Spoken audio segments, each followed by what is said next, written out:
Fala, galera! Sejam todos muito bem-vindos a mais um KiwiCast, o podcast da KiwiFi. Eu sou Carol Vilas-Nova. Eu sou a Bruna Rodrigues. E pra você que ainda não conhece o KiwiCast, é o podcast que traz toda semana pessoas que fazem dinheiro através do marketing digital. E hoje nós estamos aqui com o pioneiro do Facebook Ads, galera. Ele começou a usar o Facebook antes mesmo da rede social ficar conhecida. Desde 2010 no digital, já faturou mais de 40 milhões e chegou a lançar um livro que bateu top 1 na Amazon Brasil. Ele ensinou mais de 30 mil alunos a iniciarem a profissão de gestor de tráfego e hoje vai distribuir conteúdos aqui, mas não é de qualquer jeito, né? Vai ser diferente, não, vai ser como, Bruna? Vai ser em português Portugal. Português Chama Portugal. pra ele. Seja muito bem-vindo, Luciano La Roça. Obrigado, meninas. Muito obrigado pelo convite. Muito obrigado a vocês que estão aí a assistir. Vai ser o primeiro podcast da história da KiwiFi em português. O primeiro podcast da história da KiwiFi em português de Portugal. Vai ser demais, vai ser diferente. Vamos lá. Vamos Sem nos dúvida. aventurar e ver se a gente vai conseguir entender, mas tô bem feliz. Ô, Luciano, pra gente começar, eu queria entender o que você fazia antes de se tornar um especialista em Facebook Ads e como é que você entrou dentro desse mercado. Boa. Para começar a explicar a história, o melhor é começar por onde eu nasci. Eu nasci no Brasil. Então eu falo português de Portugal e falo também português do Brasil. Então quem está aí, galera, tem esse super poder aqui que é trocar português do Brasil para português de Portugal. Mas eu com 3 anos fui viver para Portugal. A minha mãe separou-se do meu pai. O meu pai ficou no Brasil. A minha mãe foi para Portugal. E eu sempre fui uma pessoa que eu nunca soube o que eu queria fazer. Nunca gostei da escola. Eu nunca encontrei nada assim que me apaixonasse. Eu apenas passava de ano por obrigação. Mas lá após 11 anos eu descobri uma coisa. A minha primeira paixão que foi o ténis. Eu comecei a gostar de jogar ténis. E aí eu encontrei realmente uma coisa que eu gostava de fazer.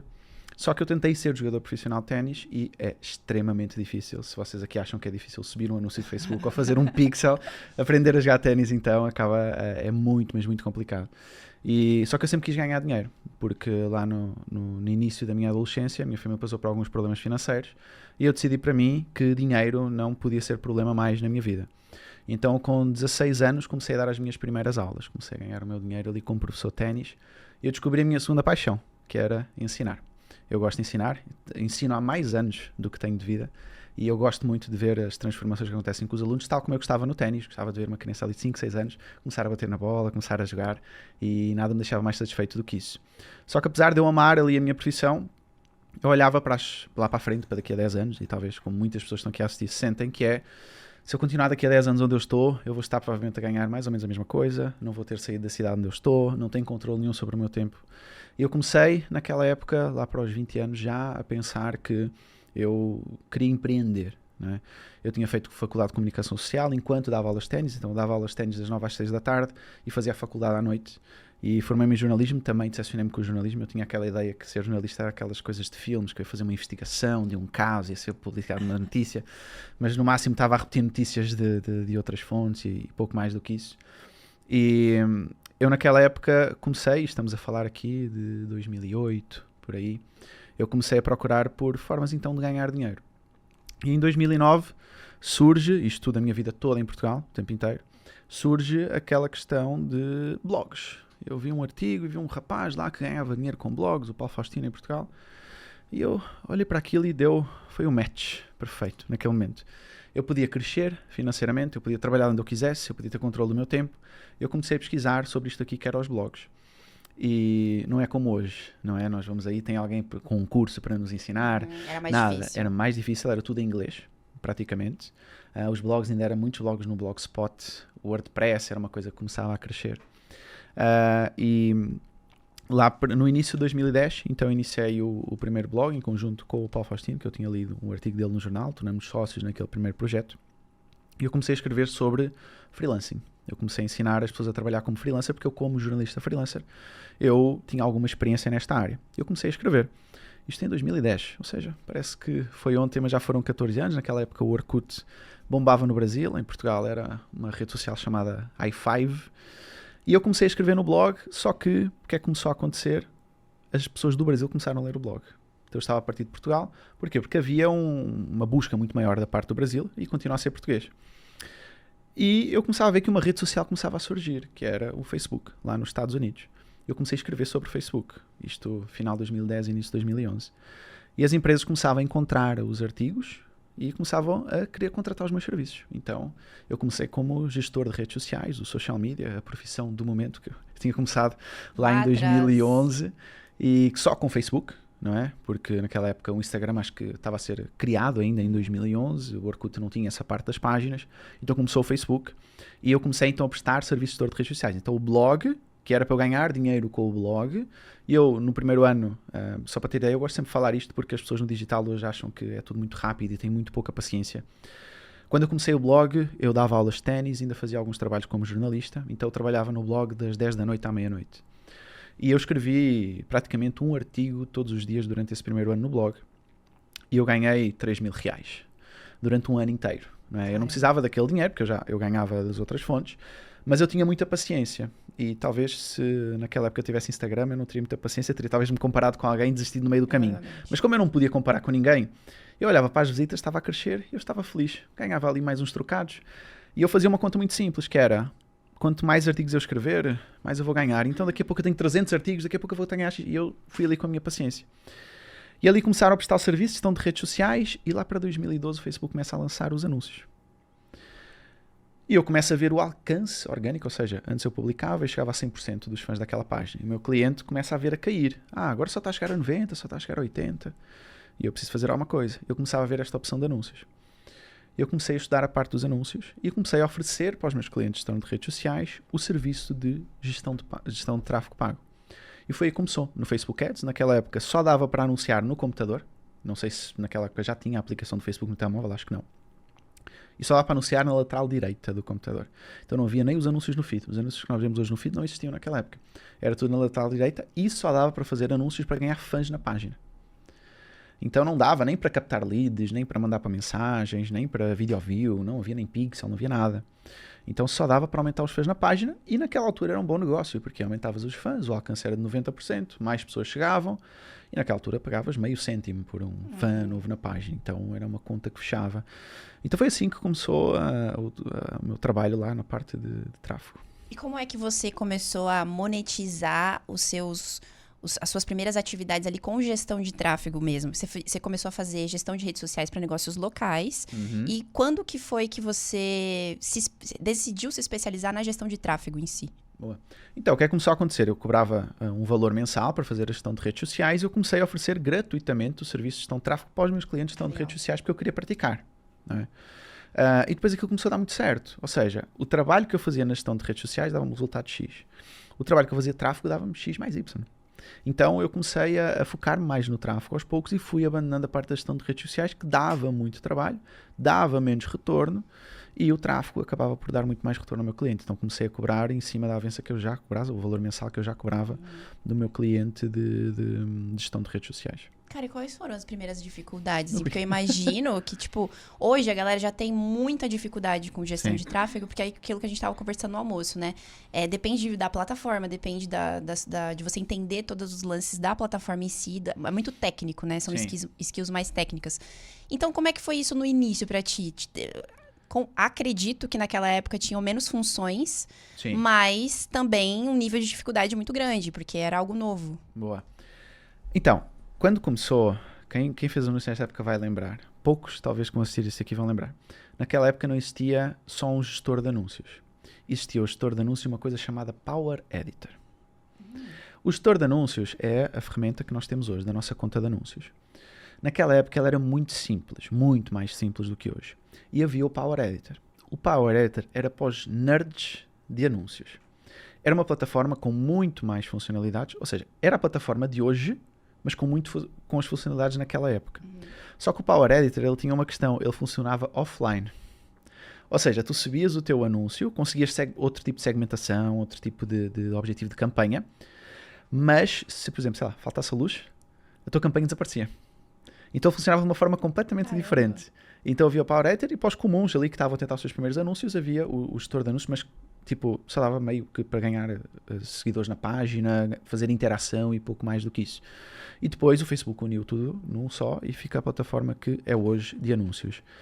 E naquela altura para estudar era uma dor de cabeça imensa. Porquê? Porque em Portugal não havia nada, no Brasil havia um grupo de Facebook que falava sobre tipo ads, era tipo um fórum, da malta que anunciava. Tanto que muitos deles hoje ainda continuam a trabalhar na parte de ads. Mas assim, sei lá, surgiu o Pixel. Foi um alvoroço. o que é isto do Pixel? O que é que ele faz? Etc. E eu lembro que eu perdi 2 dias a estudar o Pixel, a entender, mas como assim mete-se no código da página? Mas como assim isto vai fazer conversões fora do Facebook? O que é isto? Vai otimizar? O que é isto de otimizar? Então eram muitas novidades e a pouca explicação que existia estava em inglês. Então não havia, sei lá, uma forma de ver se o Pixel estava bem instalado, tinha que se entrar no código, então era extremamente complexo. Já tinha central de ajuda? Era quase nada. Imagino. Era quase nada e era inglês. Uhum. Era quase nada, era inglês. Então era muito difícil. Eu lembro que eu perdia dias, às vezes, a tentar entender uma funcionalidade, porque não havia um curso, não havia uma consultoria que tu pagasses, não havia um profissional que fosse-te responder por WhatsApp, porque o WhatsApp nem se utilizava naquela época. Então era muito demorado. O que fazia também um filtro, muito nas pessoas, porque hoje nós vemos que as pessoas, eu quero ganhar dinheiro na internet. E acham que é muito fácil. Então vêm muitos curiosos. Naquela época, quem queria ganhar dinheiro era quem realmente queria muito ganhar dinheiro, porque dava muito trabalho. Então foi uma época muito interessante, em que o Facebook foi crescendo, o Google já estava há muito tempo no mercado, mas para aprender era só buscando material lá fora. O que te levou a ir pro Facebook e não ir pro Google? Porque ele acabou por juntar a parte da gestão das redes com que eu já fazia com a parte dos anúncios. Então achei muito mais fácil. A parte de Google, eu demorei uns 4 ou 5 anos, após começar os anúncios de Facebook, a preocupar-me com o Google. Eu não preocupava nada com o Google. Inclusive, quem quer ser gestor de tráfego, eu tenho que aprender todas as ferramentas. Basta se vocês serem muito bons numa ferramenta, que vocês vão ter clientes.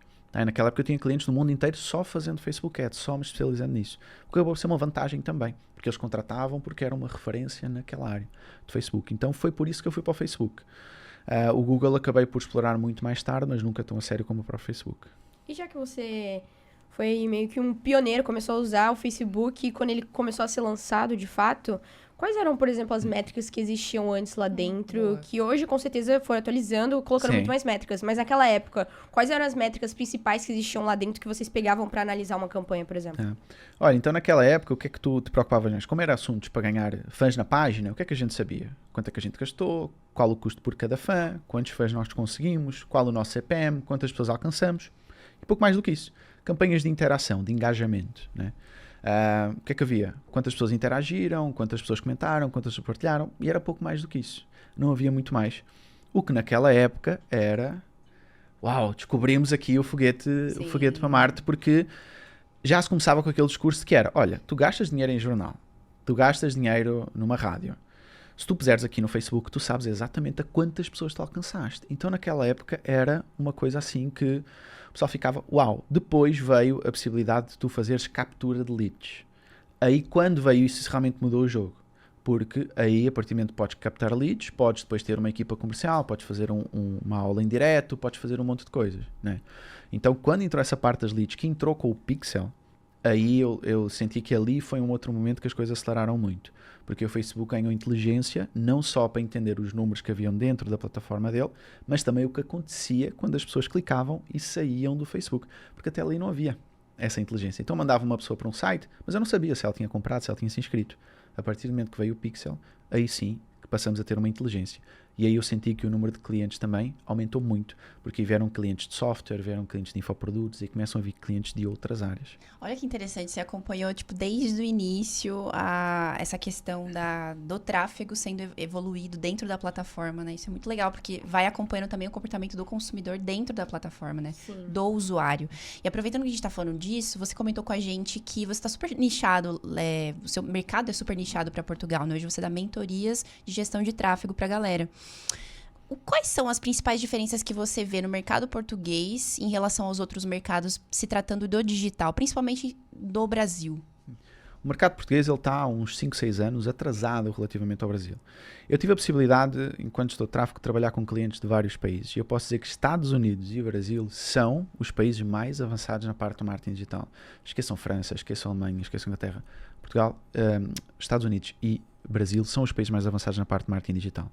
Portugal está atrás, mas a pandemia trouxe uma aceleração no digital muito, mas muito grande. Salvo erro, naquela época apenas 60% dos negócios antes da pandemia em Portugal tinham uma presença digital. Então, olha, 40% estavam fora. Depois da pandemia, esse número subiu absurdamente. Então, está há muitos anos atrás. Há uma questão da cultura também, de que os donos dos negócios têm ainda alguma desconfiança Por exemplo, os meus alunos, algumas objeções que eles têm é, então, mas se eu tiver muitos clientes eu não vou conseguir dar conta. Ou então, o boca a boca é o melhor marketing. Então, os donos dos negócios às vezes não fecham com o gestor de tráfego porque dizem, olha, o boca a boca é o melhor marketing. Se eu tiver a fazer anúncios é porque eu estou desesperado para vender. Então, esta ainda é um pouco a mentalidade. Ou então, se eu crescer demais, vou ter problemas no meu negócio. Então, ela é um pouco atrás. O que eu vejo, na minha visão, nós podermos viajar no tempo. Eu tenho a certeza, qualquer pessoa aqui neste momento dissesse, olha, eu posso voltar atrás 5 anos no Brasil e vou apostar no marketing digital, é uma boa? É uma boa. Né? Então, em Portugal é isto neste momento que está a acontecer. Desde que haja uma adaptação da cultura, que ela é completamente diferente. Enquanto o empresário brasileiro ele é mais ambicioso, mais ganancioso e vender mais, o português já tem um pouco mais de cuidado. Mas isso está a mudar. Felizmente, aos poucos lá está a mudar. E o fato também de ter muitos brasileiros a viver em Portugal pode estar um pouco a acelerar também esta parte. certeza. E os próprios portugueses consomem muito conteúdo de marketing digital brasileiro. Inclusive, comenta com a gente, desculpa, Não, pode falar. porque você falou no carro, a gente indo almoçar, dos números de brasileiros que tem em Portugal, né? E aí, com certeza, isso deve ter influenciado nessa cultura do digital sendo disseminada com mais facilidade lá, né? Muito. Hoje em números oficiais há 400 mil brasileiros a morar em Portugal. Não oficiais deve ir perto dos 500 mil, 600 mil, muita alguma gente. coisa. É muita gente, se olharmos a nível proporcional, não é? Acaba por ser muita gente, acabam por beber dessa cultura e está a acelerar a parte, sem dúvida nenhuma, a parte do digital. E o português está cada vez mais aberto e até porque, como houve em Portugal, isso também aconteceu de forma muito forte, a inflação veio nos últimos anos de forma muito forte, muitos portugueses começaram a procurar outras fontes de renda. Ou seja, eles estavam muito tranquilos, ganhávamos um valor, as casas eram ok, almoçar e jantar fora era ok, de repente vem a pandemia, vem a inflação, as casas aumentam absurdamente de preço e há muitas pessoas que dizem, por exemplo, há muitos empréstimos em Portugal de apartamentos que dobraram o preço que eles pagavam ao banco. Então há muita gente que neste momento está a procurar renda extra. E qual a melhor forma de fazer renda extra? Digital. É muito mais fácil alguém conciliar um trabalho a full time com o digital. E há muitos portugueses que já estão a procurar isso. Um fato curioso que tem acontecido é que muitas pessoas que cresceram comigo na escola ou às quais eu dava aulas de ténis estão-me a procurar e a dizer isso, olha Luciano, eu vi um anúncio teu, isso do marketing digital, e o que é? Eu quero aprender isso de gestor de tráfego, etc. Então é muito curioso, porque quando tu começas em 2010, num blog, ninguém dá muita bola para ti. Ninguém vai dizer, olha, estás com... Não. O discurso era, tu estás maluco. Isso das internets, até pode ser... Das internets, não usava estas expressões mais antigas. Até pode ser muito interessante. Mas olha, aqui é que tens o futuro. E é interessante, passar 10 anos, essas coisas começarem a acontecer. Então, quem está aqui a assistir às vezes e está a pensar em iniciar no digital, e as pessoas à volta não apoiam, a maioria delas realmente só vai apoiar quando os resultados aparecerem. Os resultados mostram. A maioria das pessoas são quem são Tom Menos, só acredita vendo. E os resultados estão aí pra Sim. você mostrar e provar que é possível, não é mesmo? Sim. E esse lance do blog é interessante, porque hoje em dia tem gente que ganha milhões com Pra um caramba. blog. Sim. Tem. Entendeu? Tipo, Vive a renda deles é de exatamente. Já entrevistamos, inclusive, aqui vários profissionais que usam tráfego direto pra... Tráfego não, tráfego direto pra blog e sites. Sim. E assim, fazem um dinheiro do caramba e preferem essa maneira de viver. O primeiro, eu comecei a ganhar algum dinheiro com a publicidade, que é o AdSense, que põe-se lá nos blogs, o Google paga-te uma porcentagem disso. Mas a primeira venda que eu fiz no digital foi um e-book, em que eu criei um e-book lá, era o e-book que chamava-se Ser Freelancer. Eu pus o e-book para vender, era um PDF. E eu lembro, a primeira pessoa que comprou o meu e-book parcelou em 12 vezes. O e-book, ele parcelou em 12 vezes. Quanto era? Eu lembro de ver isso, era R$38, né? Porque a pessoa parcelou ali em 12 vezes, eu lembro-me. E eu lembro-me que eu vendi o meu primeiro e-book e eu senti-me mal. É mesmo. Porquê? Porque eu estava habituado a trocar tempo por dinheiro, ou seja, estava habituado a dar aulas. E eu de repente ganhei dinheiro e entreguei um PDF. Eu senti-me um charlatão. Eu senti-me um charlatão. Charlatão. Adoro esse detalhe. Caramba, é verdade, tem disso, né? E a gente fica assim, olha, Sim. eu sinto-me mal, até porque assim, como professor de ténis e como jornalista, tu és treinado o tempo inteiro a não vender. Então quando tu vendes, é meio que uma cena muito diferente. E eu vendi. Só que também só custou os primeiros. Depois eu não queria outra coisa. Depois eu começava a ver que, então eu vendi aqui 5 PDFs e eu ganhei o mesmo que eu ganhava numa manhã. E depois aquilo desbloqueia na tua cabeça, tu começas a acreditar que tu realmente podes fazer isso. A primeira venda é das coisas mais importantes que qualquer pessoa pode ter. Todo mundo fala isso mesmo. É das Nunca coisas mais esquece. importantes. Ela desbloqueia-te, tu acreditares em ti. Porque assim, podem existir as ferramentas que quiserem, os cursos que quiserem. A pessoa só vai avançar se ela acreditar nela mesma. Só que ela só acredita quando o primeiro resultado vem. Então, muitos que estão aqui assim talvez estejam a um passo do primeiro resultado de realmente eles começarem no digital. Não é? Então, a primeira venda ali foi um desbloqueio. Depois eu lembro-me que o livro de Facebook que eu escrevi veio poucos meses depois. Inclusive foi esse que ficou Foi top esse 1 que na Amazon. Foi esse que ficou. O que aconteceu? Houve uma pessoa que deixou um comentário no blog e digo o seguinte: Luciano, João Nascimento, não esqueço do nome dele até agora, deixou um comentário e disse o seguinte: Luciano, os teus textos são muito bons, tu devias escrever um livro sobre isto. E eu, é capaz desta pessoa ter razão. No blog você falava sobre Facebook Ads? Ele Eu comecei a falar de sobre o anúncios. Facebook, sobre Anúncios. conteúdo, e depois aos poucos eu fui introduzindo a Legal. parte dos anúncios.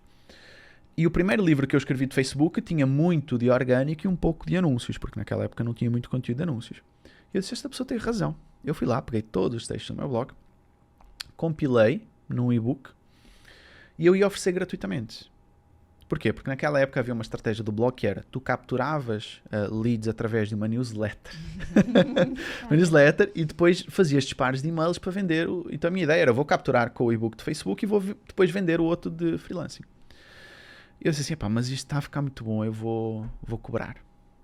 E eu lembro na época que cobrei R$29 pelo e-book. Eu lembro que eu fiz um disparo e eu vendi 100 cópias em 24 horas, que para mim era uma cena assim, eu ganhei quase tanto o que eu ganhava um mês a dar aulas com 2 disparos de e-mails para vender um e-book. E eu, pá, isto pode dar certo. E o que é que eu pensei? Vou procurar uma editora. Fui atrás de uma editora, montei um Excel com todas as editoras que havia naquela época. Eu liguei para algumas e umas disseram sobre o Facebook. O que é isso? O que é isso de Facebook? O que é isso de Facebook? Aí eu explicava, olha, então pode mandar. E eu, mas olha, em quanto tempo vocês respondem? Em média 2 anos. Oh, meu Deus. Isto em Portugal, em média 2 anos. E eu fiquei meses atrás de editoras, até que encontrei uma editora que ela, tu podias pagar para ela imprimir o teu livro. Tá? E foi assim que eu fiz. Eu comecei a vender os meus primeiros livros numa editora que fazia desta forma. E eu lembro-me que uma vez eu fui dar uma palestra no Brasil, que eu morava naquela época ainda em Portugal, fui dar uma palestra no Brasil, e eles pediram muito o meu livro. E eu levei 150 livros na mala. Eu lembro-me que cheguei no aeroporto e as pessoas lá para levar a mala acharam um maluquinho com 150 livros, ainda por cima era a minha cara. Esta pessoa deve ser muito egocêntrica, tem 150 livros com a própria cara. E eu lembro, fiz uma palestra no Brasil, vendi os 150 livros, também foi muito interessante. Mas enfim, foi assim que começou.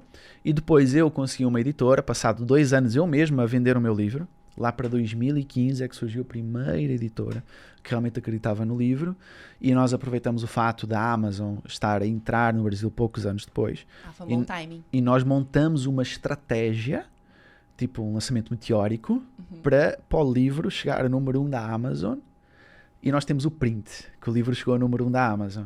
Então hoje ele ganhou e na época foi... Eu não lembro qual é que os livros em primeiro, havia talvez o Sapiens, não sei, não quero errar. Mas assim, livros históricos, e a gente estava lá em primeiro. Eu disse, vamos fazer uma ação só para tirar um print e ter o livro ali com primeiro. E a gente fez, acho que vendemos quase 1000 livros ali naquele dia, fomos para top 1 da Amazon. Hoje a concorrência é muito maior, mas naquela época nós aproveitamos esse timing. E timing no digital é muito importante. Muito, totalmente. É muito importante. Então, às vezes a malta fica a adiar entrar.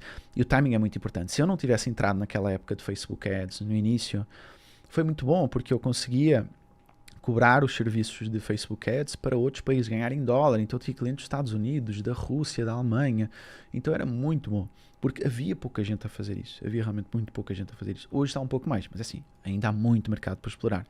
Mas quem fica a diário digital, saibam que a cada dia que vocês deixam de entrar, a dificuldade vai aumentando um pouco mais. Mas mesmo assim, hoje é muito mais fácil do que abrir um negócio tradicional. Quando perguntam, Luciano, ganhar dinheiro digital é fácil? Não é fácil. Cara, não é fácil. É mais fácil assistir Netflix, é mais fácil ir ali para a praia, isso é mais fácil.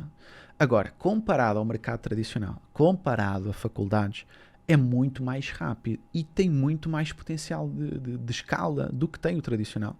As pessoas ficam no digital e ficam, 2 meses e não consegui resultado. Meu amigo e minha amiga, é o seguinte, demoraste 9 meses para nascer. Ficaste na escola 11 ou 12 anos. Vais para a faculdade, são 4 anos. Vais fazer uma pós-graduação, mais 1 ano. Fazes um mestrado, são mais 2 anos. E tu estás há 2 meses e achas que está muito difícil. Alinha essas expectativas. Alinha essas expectativas. Mas eu já gastei muito dinheiro. Quanto é que tu gastarias para abrir um negócio tradicional? Quanto custa abrir um restaurante? Quanto custa abrir uma lavanderia self-service? E quanto é que custa começar no digital? Então, um pouco mais de paciência, um pouco mais de persistência. A pandemia trouxe muitos curiosos que começaram a ver os outros que podiam ganhar dinheiro no digital.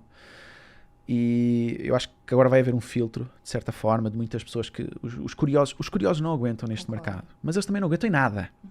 Se tu não aguentas 3 meses, não vais aguentar em nada. Nem na academia tu vais aguentar. Nem uma dieta tu aguentas 3 meses. Então é muito importante esta paciência. Lá atrás tinhas que ter, hoje tens que ter um pouco menos, mas continua a ser necessário ter E é paciência. o que a gente estava conversando, inclusive, ontem, sobre que só vai ficar aqui no digital quem realmente vê isso como um negócio profissional, né? Sim. Quem não vê isso como profissional acaba se expelindo de forma natural.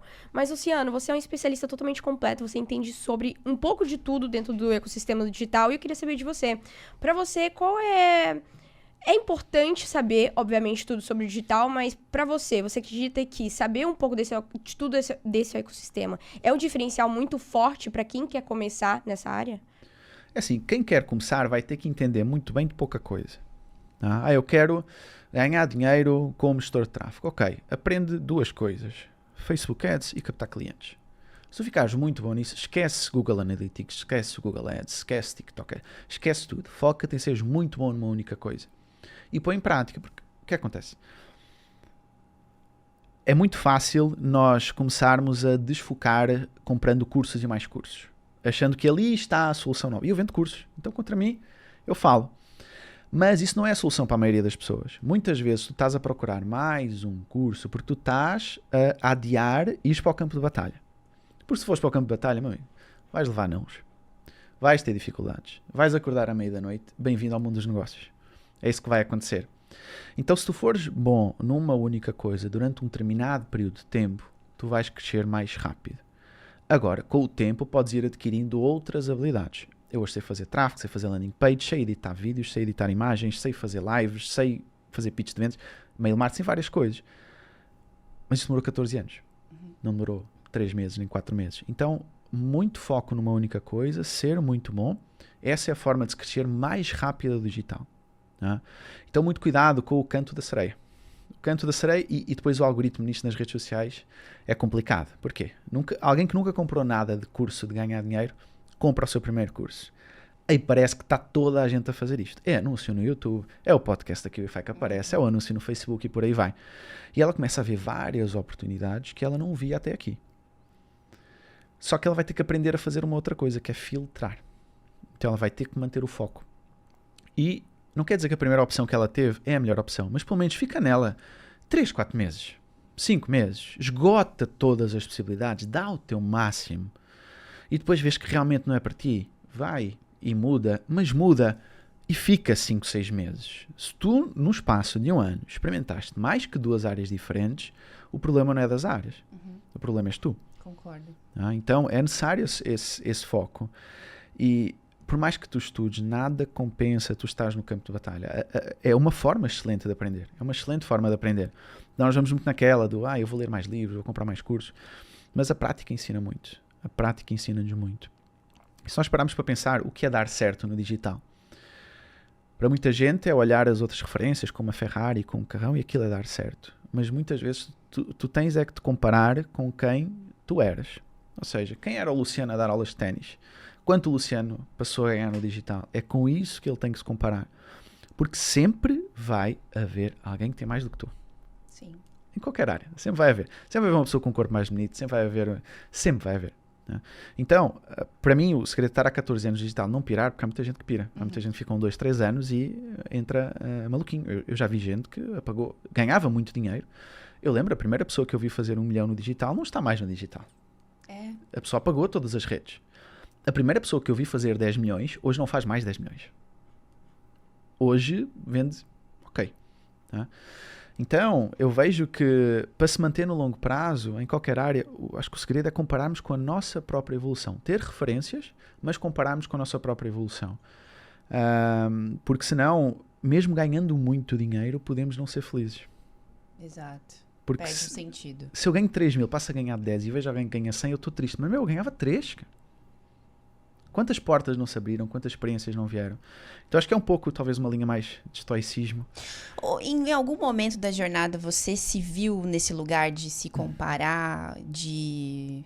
sei lá, de se comparar com outras pessoas ou resultados? Porque apesar do tempo ser diferente, não ter Instagram naquela época, que foi ótimo, existe também a cobrança de, talvez, a pressão de fazer algo novo, diferente pela primeira vez e conquistando seus primeiros resultados. Você passou por isso em algum momento da sua jornada? Passei. Eu acho que assim, toda a gente passa por esse momento de comparação, de alguma forma. Toda a gente passa. Só que há uma diferença entre a comparação de jogar para baixo e a comparação fazer-te acelerar os teus resultados. Isso vem com maturidade. Então, se num primeiro momento comparares-te com alguém te atrapalha, deixa de seguir. Tá? Não acompanha durante um tempo. Olha para ti, reflete e volta a acompanhar quando tiveres capacidades disso. Sai um bocadinho disso. Isso é bom. Agora, o que é que acontece muitas vezes? Às vezes as pessoas comparam-se, não conseguem lá chegar e viram haters daquela pessoa. Então, não sejas essa pessoa chata. Deixa de seguir. Não acompanhes, desinscreve nas letras e por aí vai. E segue a tua vida. Tá? Mas, comparação é mau. Comparação não é mau. Nós comparamos o tempo inteiro. Antes de eu escolher comprar esta camisola, eu comparei com outras marcas. Tu, antes de comprares um carro, comparas com outra. Então, a comparação ela é necessária, ela é inerente ao ser humano, ela está lá presente. Só que ela pode jogar a teu favor ou contra ti. Então, se ela está a jogar contra ti, deixa de seguir essas pessoas, sai um bocadinho e depois volta. Perfeito. Agora, trazendo para um... Vamos imaginar um cenário aqui. Vamos imaginar que a galera que está assistindo está querendo entrar na profissão gestor de tráfego. E, normalmente... muitas pessoas que vieram aqui, especialistas em gestão de tráfego, sempre relatam que a melhor forma de começar nessa área é prestando serviços para negócios locais, né? Para você aprender com o dinheiro de outra pessoa, obviamente com responsabilidade e conhecimento ali. Quais são os primeiros passos que esse jovem ou essa jovem que está entrando nessa área agora e está prestando serviço, procurando prestar serviço para negócios locais, precisa dar para conseguir os seus primeiros resultados e ver ali uma ascensão na carreira? Perfeito. Isso é o que nós fazemos já há 3 anos. Então o que eu vou entregar aqui está bastante masterizado e bastante trabalhado com milhares de alunos. Olha lá, hein?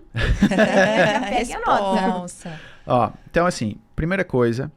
ele vai precisar de escolher 1 ou 2 pessoas para ele seguir sobre a área. Então, quero ser gestor de tráfego. Ok, deixa-me seguir um fulano ou 2. Não segue 3.000 pessoas diferentes que falam sobre o assunto. Porquê? Porque para chegares ao sucesso nos negócios locais, existem várias formas diferentes. E se tu procurares por todas as formas, tu vais-te baralhar. Então, no início, um aluno não precisa de liberdade. Ele precisa de um guia. Então, segue 1 ou 2 pessoas, independente de quem seja, e vai firme com elas. Estuda sobre a ferramenta e estuda sobre prospecção de clientes. Então eu vou estudar tudo de Facebook e Instagram Ads para negócios locais que estão disponíveis e vou estudar sobre prospecção de clientes. Como é que eu encontro estes clientes? Como é que eu me reúno com eles? Como é que eu fecho? Por aí vai. Como é que eu vou conseguir os primeiros clientes? Tem grande chance dos seus primeiros clientes estarem nos teus amigos e familiares. Há uma grande chance disso. Então pega num papel e pensa assim, quem são as pessoas à minha volta que eu conheço que têm um negócio? Amigos antigos, às vezes, é muito mais fácil reativar um contato de um amigo antigo do que procurar um cliente que não nos conhece de lado nenhum. Faz essa listinha e entra em contato com essas pessoas. Vais ter aí provavelmente umas 20, 30, 40 pessoas. Às vezes as pessoas mais próximas são as que menos confiam em nós. Pode acontecer também. Mas pelo sim, pelo não, faz essa lista. Depois, vai aos teus seguidores no Instagram, vai aos teus amigos no Facebook, vai às tuas conexões no LinkedIn e olha um por um. Pensa, talvez ali tu tenhas, tens 2.000 seguidores no Instagram. Não é possível que não haja ali 1% de potenciais clientes que tu podes explorar. É mais fácil. Vai aos teus amigos no Facebook. Talvez tenhas o Facebook há 5, 6 anos. Se não tens, como a Bruna, reativa o teu Facebook. Vai ver os teus amigos que tu tens lá. Vai ao teu LinkedIn. Faz esta pesquisa primeiro. Feito isto, tu vais começar a publicar que estás a estudar gestão de tráfego, porque de muitas pessoas que te acompanham, podes também ter empreendedores ou podes ter pessoas que não são empreendedores, mas que conhecem outros empreendedores. E aqui a roda vai começar talvez a girar, ter-se teu 1, 2 clientes. Depois o que tu vais fazer é tu vais te ver como gestor de tráfego antes de ser. O que é que isto significa? Tu vais ter uma postura de estudar, prospectar todo santo dia. A partir daqui tu tens um negócio. O que acontece? Há muita gente que não se vê como gestor de tráfego. Eu quero ser gestor de tráfego, mas eu não me comporto como tal. Então eu não posso pensar em ser um jogador de ténis se eu não me comportar como um jogador de ténis. Primeiro eu comporto-me como um jogador de ténis para depois ser jogador de ténis. Então o gestor de tráfego aqui vai ter que... Eu tenho um negócio. Eu preciso ter metas. O negócio tem metas. Quanto é que eu quero faturar no meu primeiro mês? Eu quero um cliente. R$1.000, 200 euros, 300 euros. Quantos é que eu prospectei? Quantas reuniões eu tive? Quantos eu fechei? E aqui começas a fechar os teus primeiros clientes. E começas a criar uma rotina. Dominar a ferramenta na parte da gestão de tráfego é a parte mais fácil. É a parte mais fácil. Tem conteúdo a montes na internet. A montes na internet. Tá? Se tiveres uma orientação, é melhor. Vais evitar muitos erros. Mas não é por falta de conteúdo. As pessoas entram na gestão de tráfego a achar que a principal dificuldade vai ser a ferramenta. Em pouco tempo vocês começam a dominar a ferramenta. A grande questão é tu veres aquilo como um negócio. Ok, comecei a ter os meus primeiros clientes como gestor de tráfego. Eu começo a criar algum conteúdo. Tá? Crio lá o meu Instagram. Porque acontece? Às vezes tu vais prospectar um negócio e ele vai pesquisar quem tu és no Google. E tu não tens nada de gestão de tráfego. Ou às vezes tens um perfil fechado do Instagram. O currículo de 2024 é o Instagram. É o Instagram, é o LinkedIn. É um bocadinho por aí. Não é? Só que, claro, também há o outro lado. A malta quer exagerar do outro lado, que é, eu só vou começar a prospectar quando tiver o meu Instagram e o meu LinkedIn. Tem que ter Então uma também não faço essa coisa. Exatamente. Desculpas, né, pra não começar. Não pode ser 880, Não, né? isso vai acontecendo. Outra coisa, vai nos negócios da tua cidade que tu já costumas ir e conversa com eles. Verdade. Vais num dia no restaurante A, no outro dia no restaurante B. Vais experimentar vários restaurantes diferentes e ainda tens a chance de fechar. Eu tenho alunos que fecharam clientes quando eles foram no restaurante, eu tenho um aluno que fechou um cliente no Tinder. Né? Falou com a pessoa no Tinder, acabou por conseguir.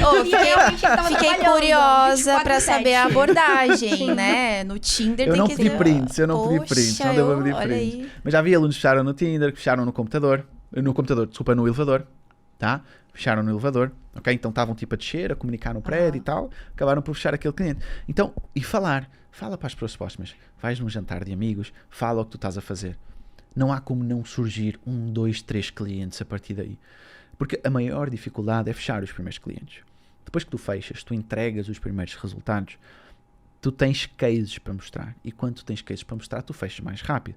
Quando tu tens pessoas a dar certo, elas recomendam-te para outras pessoas. E aí a roda começa a girar. Tá? Então o início é que ela é mais difícil. Então usa tudo o que tu tens próximo, vai atrás destas pessoas e aí o teu negócio de gestor de tráfego começa. Mas muito cuidado com o canto da sereia. Está um monte de coisa diferente e tal. Isso desfoca. Eu vejo que as pessoas que não dão certo no tráfego não é por coisas complexas. É por coisas simples. Às vezes o medo é um medo muito engraçado. Há 2 tipos de alunos. Há os alunos que acham que têm medo de não conseguir clientes. E há aqueles que têm medo de ter muitos clientes e não conseguir dar conta. Que loucura, né? A pergunta, aquela pessoa, será que sou muito novo para ser gestor de tráfego? E aquela pergunta, será que sou muito velho para ser gestor de tráfego? Né? Então há sempre esses extremos. Né? Então assim, faz o básico bem feito, com paciência e com consistência, que é, dá para ser gestor de tráfego, dá para ser tranquilamente gestor de tráfego. Tem a mesma paciência que tiveste para te formar na faculdade, que não tem como não dar errado. Perfeito. Né? Deixa eu só pegar um pouco mais desse assunto, desmembrar um pouquinho mais. Se você pudesse trazer aqui um exemplo de... Tudo bem que vai depender do cliente, vai depender do nicho, mas qual é a melhor forma de abordar um cliente uma vez que a gente faz lá a listinha e vou começar a falar com essas pessoas? O que você ensina normalmente para os seus alunos nessa hora? Porque essa também é uma dificuldade da galera que está no início e ainda não conseguiu seus primeiros clientes, de repente vergonha de falar ou, sei lá, chega com uma abordagem muito fora de... Invasiva, talvez. Invasiva, fora do padrão, assim. O que você indica? Boa. Uma coisa que eu falo sempre para quem está a começar é a verdade vende. Ou seja, tu não precisas de mentir para a pessoa, dizer que és um expert em tráfego, dizer que... Podes falar exatamente para a pessoa que estás a começar. Perfeito. Tá? Então tu vais chegar lá para o teu amigo e vais ver que ele tem um negócio, sei lá, é mecânico. Okay? Tu vais ver que ele não tem... Ele faz uma pesquisa no Google, ele não é encontrado, não tem um Instagram, ele também não tem o número de clientes que ele queria. E tu vais chegar para ele e vais falar, olha... Eu vi o teu negócio, analisei as tuas redes sociais, vi aqui o teu Google, eu vi que não tens uma presença digital forte. Olha, como é que está o teu negócio no digital? Estás a conseguir atrair clientes? Primeira pergunta que tu fazes. A pessoa vai dizer que sim, estou a atrair clientes e tal, estou muito satisfeito, não quero o teu serviço. Ou então, não, já estava há algum tempo a pensar. Olha, é o seguinte, eu estou a aprender a parte de anúncios, nunca falar de gestor de tráfego, porque a maioria dos negócios não vai entender o que é um gestor de tráfego, nem gestão de tráfego. Olha, estou a trabalhar com a parte de publicidade online, estou a trabalhar com a parte de anúncios, e eu vi o teu negócio e eu vejo que ele tem muito potencial. Tu és um ótimo profissional e podias estar a atender muito mais clientes do que atendes hoje. E eu vi também que os teus concorrentes, eles estão com uma presença digital muito forte. E eu quero te ajudar nisto. O que é que achas de nós conversarmos e ver como é que nós podemos trabalhar juntos? Sincero com a pessoa. Sempre sincero com ele, sempre analisando se ele precisa ou não e sendo sincero com ele.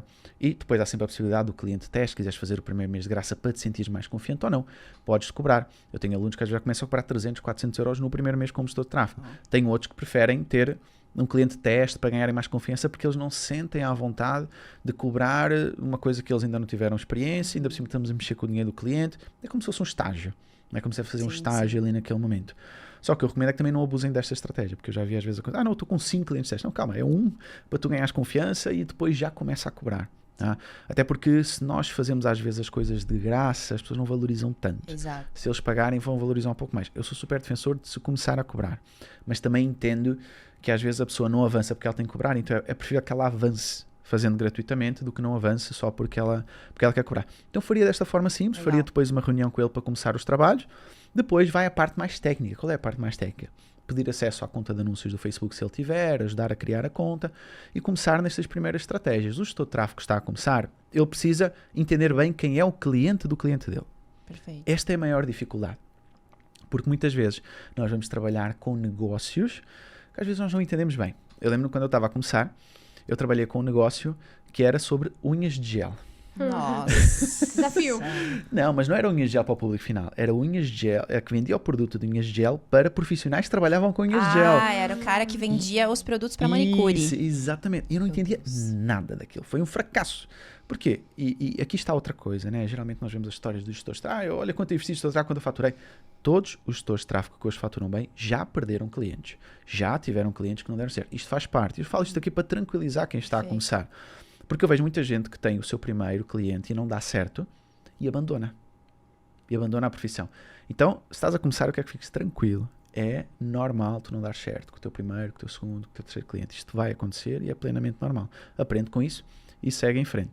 Mas eu estava a falar do cliente unhas de gel e como começar esse trabalho. Existem algumas características, porque assim, aluno que está a começar, ele também parece que tem um faro para clientes que não são bons. Né? É porque precisa da experiência, né? Exatamente. Mas eu vou dar aqui meio que um caminho para tu evitares alguns destes clientes, tá? Primeira coisa, negócios sazonais. Tá? Negócios que só funcionam no verão, numa cidade que não tem verão o tempo inteiro, por exemplo, são um problema. Negócios que não têm margem. O que é isto? Se eu vou trabalhar com alguém que ela paga, sei lá, vende um produto de 50 reais, mas no fim ela ganha 10 reais, ela não vai ter margem para pagar o meu serviço nem para investir em anúncios. Então são o tipo de negócios que se deve evitar. Tá? Porquê? Porque esse cliente, a margem que nós temos para dar resultado ela é muito curta. O que faz com que qualquer errozinho que nós tivemos a cometer, o cliente já nos vai dispensar. Então, claro, não é que não dá para trabalhar com eles, mas se puder evitar, melhor ainda. Então, com pouca margem, clientes onde não é possível ter escala. Ou seja, aquele cliente, porque acontece, se eu vou trabalhar com um psicólogo, o psicólogo é só ele no consultório dele. Se eu faço bem o meu trabalho de tráfego, o que é que acontece? Eu vou encher a agenda dele. Se eu encher a agenda dele, ele não precisa de mim. Porque ele não precisa mais fazer tráfego. Exato. Né? Então, claro, dá para trabalhar? Dá, mas se puder ser um negócio em que há mais escala, em que não interessa quanto eu vendo, o meu cliente vai continuar a investir em mim, são tipos de negócios também muito bons. Outros tipos de negócios que a gente não entende. Então, se tu não entendes de um negócio, não entres, ou se pelo menos não tens interesse em entender desse negócio. Tá? E para quem está a começar, eu evitaria e-commerce e infoprodutos também. Num primeiro momento. E infoprodutos. Num primeiro momento. Porque eles são muito mais complexos. Tá. A maioria dos profissionais que eu conheço de tráfego, eles começaram com negócios locais, tiveram seus 3, 4 clientes e depois é que foram indo para outras áreas. Tá? Porque é muito mais fácil vender um serviço em que a pessoa vai lá do que vender um curso que a pessoa... Ela não sabe bem o que ela vai receber, há algumas dúvidas na cabeça dela, a estratégia de tráfego é muito mais complexa. São áreas muito interessantes. Onde se ganha mais dinheiro é no tráfego de infoprodutos. Mas também é necessário mais experiência.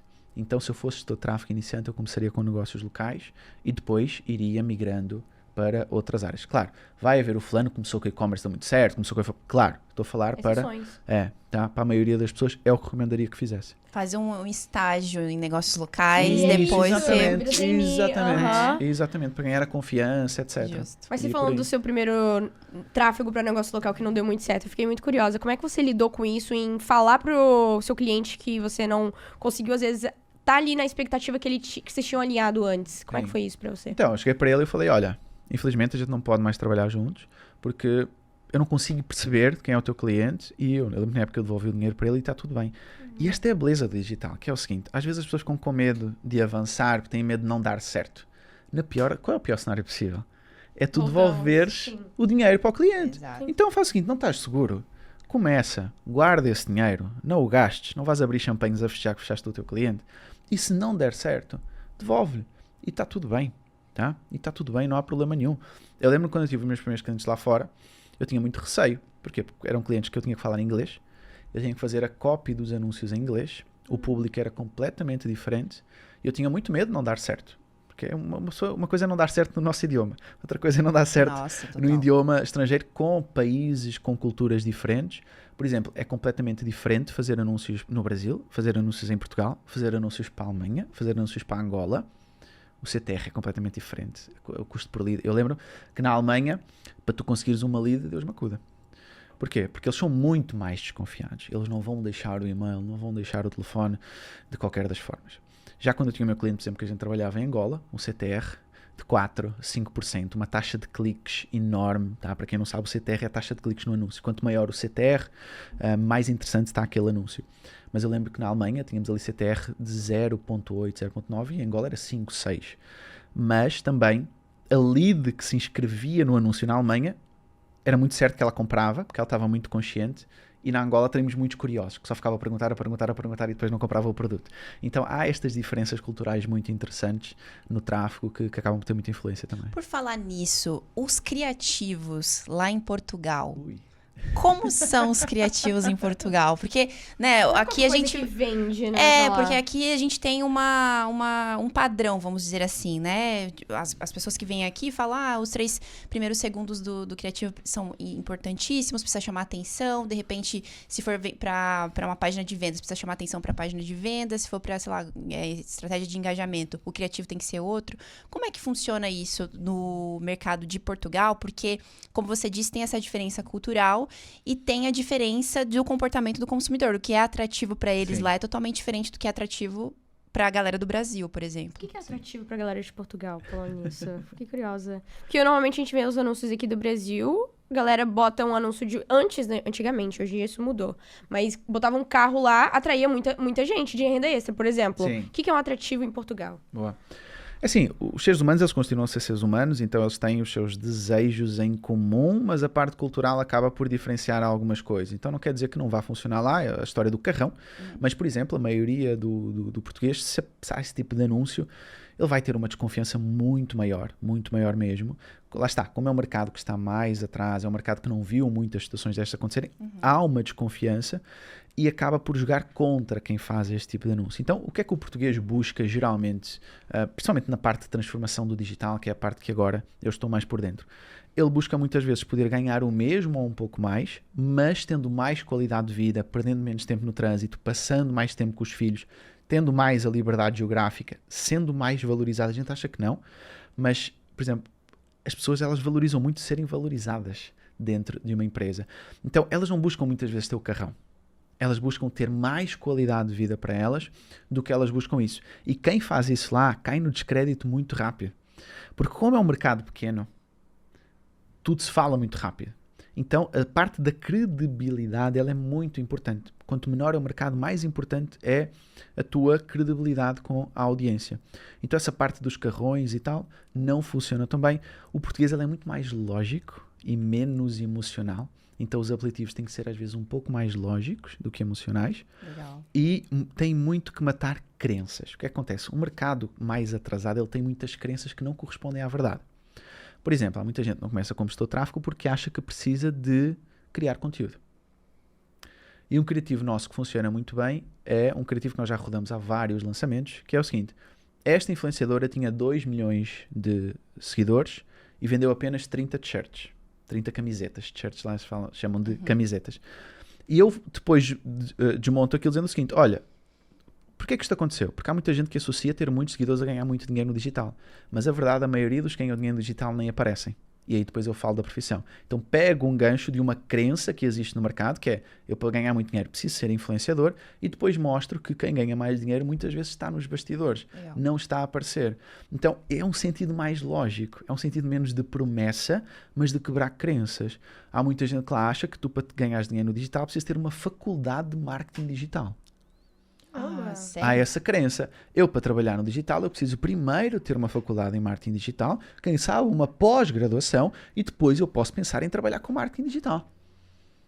Então, os teus criativos têm que matar estas crenças. Há muita gente que acha que tu tens que ser expert em informática, em computadores, para ganhar dinheiro no digital. Mas esta era uma crença que havia no Brasil há 5 ou 6 ou 7 anos. Sim. Que hoje já não há, porque há histórias que vocês trazem muito bem de gente que não tinha nada disto, não tinha nem faculdade e ganhou muito dinheiro. Então estas histórias no Brasil foram destruindo estas crenças. Mas em Portugal essas histórias estão a ser construídas ainda. Então isso me faz entender, e aí você me corrija se eu estiver errada, que tem muito mercado para ser explorado em Portugal. Tem muito mercado para ser explorado em Portugal. Quem entrar agora vai apanhar uma onda que vai crescer bastante no digital em Portugal, porque é como se pudéssemos viajar no tempo, trazer os conhecimentos de hoje no Brasil, viajar 5, 6, 7 anos atrás e aplicar aquilo. Claro, num mercado com as devidas proporções de 10 milhões de habitantes, mas que dá para fazer. Mas tendo sempre a adaptação cultural. Isso é um ponto que eu reforço muito, porque eu já vi muito pessoal do Brasil tentar vender em Portugal com a mesma abordagem que fazem. É diferente. E isso não vai pegar. Tá? Então esse é um ponto muito importante. Mas há muito mercado. E não há que pensar só Portugal. Há um mercado por explorar na Europa inteira. Exato. Na Europa inteira. O mercado espanhol é enorme. São 40 milhões de pessoas. Tá? E são latinos. Então, nós temos mais alguma afinidade. É diferente do que vender para a Noruega ou vender para a Finlândia, que aí realmente não há tanta afinidade. Mas ali há um grande mercado por explorar. Então, Portugal é como se tivesse um avião para levantar voo e não há um piloto para estar nesse avião, não há passageiros para estar nesse avião que estão a decolar. E Portugal é um mercado que vai crescer muito ao longo dos próximos anos. Muito. Os portugueses compram cada vez mais no digital. Eles compram cada vez mais e-commerce. Há vários dados que eles compram cada vez mais e-commerce, que eles compram cada vez mais infoprodutos, que eles compram cada vez mais através do telemóvel. Também que era uma coisa que eles compravam, telemóvel celular. Celular é telemóvel. Tá entendendo super o seu sotaque. Eu tô entendendo. Só que eu ia perguntar telemóvel. Telemóvel é celular. Este chip aqui não virou. E era uma coisa que não se fazia muito. E há pouco tempo eu não conhecia ninguém que tinha comprado um curso online. Hoje em dia eu já conheço várias pessoas. Interessante. Já conheço várias pessoas. Não é porque tem mercado que é mais fácil, né? Sim.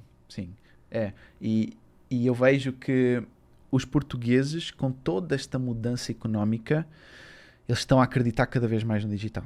Cada vez mais. Então é um momento, assim, certo, trazendo os conhecimentos do Brasil e aplicando lá, é um momento fantástico para se trabalhar em Portugal. Boa.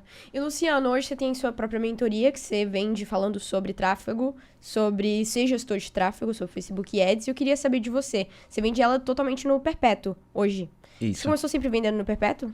Não. Como é que começou? Tem algumas histórias aqui interessantes. Nós lançamos a mentoria no dia 11 de agosto de 2020. O que é que eu fiz? Eu fiz uma live e disse, olha, eu vou abrir uma mentoria de seu tráfego, quem quiser entra. Aí entraram 80 e poucas pessoas que foram as primeiras pessoas da mentoria. E até ali, entraram 80 pessoas, eu fui melhorando o produto, não vendi nada, praticamente mais nada, até abril do ano seguinte. Então eu fiquei mais ou menos 7, 8 meses a melhorar o produto com as 80 pessoas que tinham chegado lá. E eu fiz o primeiro lançamento. Quando entraram estas primeiras pessoas, 90% era do Brasil. Porque eu criava o meu conteúdo com esse sotaque ainda no YouTube, ainda nas redes sociais, e aí depois, mais tarde, alguns anos depois, eu já vou explicar quando, eu mudei para a parte de Portugal. O que é que começou a acontecer? Fiz o primeiro lançamento em abril. Tá? Eu tinha aberto a turma, não abri mais nada, faço o primeiro lançamento em abril. 90% do Brasil volta a entrar. Então, 90% do Brasil, naquela época, eu acho que foram 500 alunos que entraram. E continuamos a fazer lançamentos do Brasil. Só que nós começamos a reparar num dado muito interessante, que era, nós investíamos 90% do tráfego no Brasil, 10% em Portugal, e vinha 70% do faturamento no Brasil e 30% de Portugal.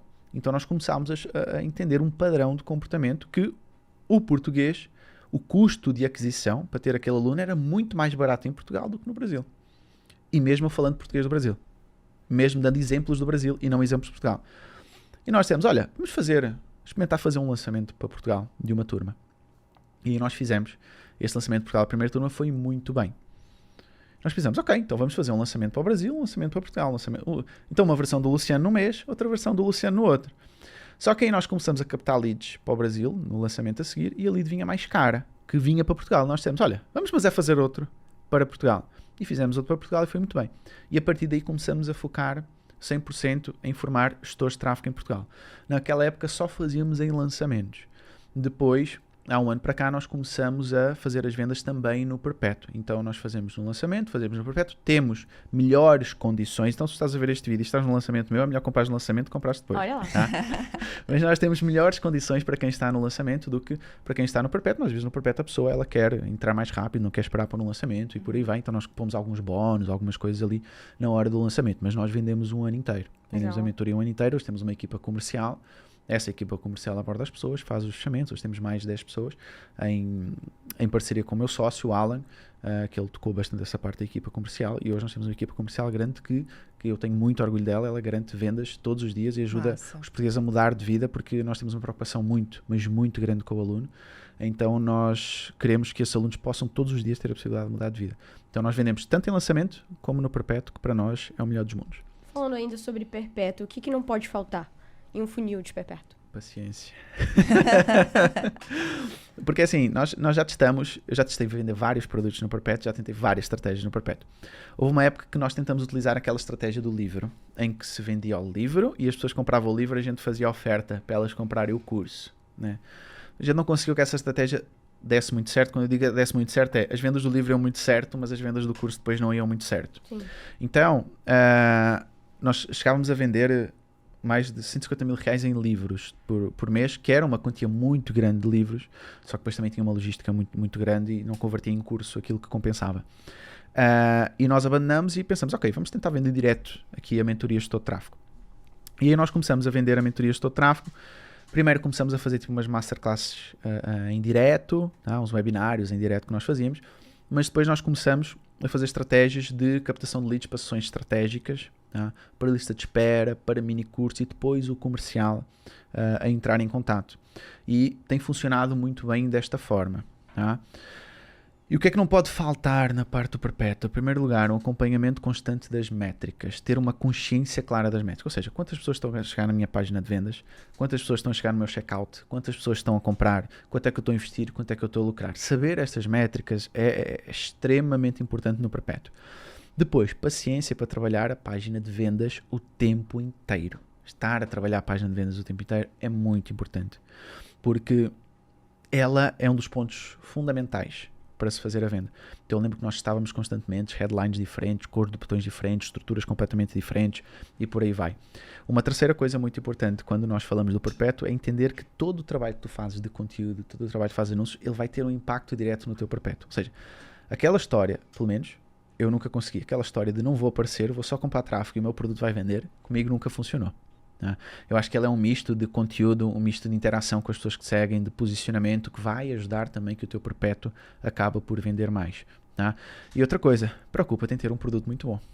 Porque o que tu vai manter no jogo do longo prazo do Perpétuo é tu teres um produto bom. E eu vejo muita gente no marketing digital investir muito tempo, 90% do tempo, ou 95% para vender o produto e 5% depois para melhorar o próprio produto. O Perpétuo precisa estar sempre sendo melhorado, né? Sempre, o tempo inteiro. Nós temos inclusive metas da empresa de quantidade de depoimentos que nós queremos que sejam colhidos por mês para os nossos alunos. Então nós temos uma equipa de sucesso do cliente que nós temos que nós chamamos da nossa Roma, quanto é que nós queremos que o aluno esteja a faturar como gestor de tráfego. E nós temos uma meta de quantos alunos nós queremos ter a faturar aquele valor como gestor de tráfego e temos uma equipa de sucesso do cliente que desenvolve o produto para que aqueles alunos cheguem lá. Isto, na minha visão, é o mínimo que alguém que deve fazer para ter um produto. Se eu vendesse celulares, não telemóveis, se eu vendesse celulares, eu tinha que estar o tempo todo a lançar novas versões. Então, por que é que eu não faço isto no meu produto digital? Sim. Este cuidado, e vai ficar no mercado quem tiver este cuidado. Exato.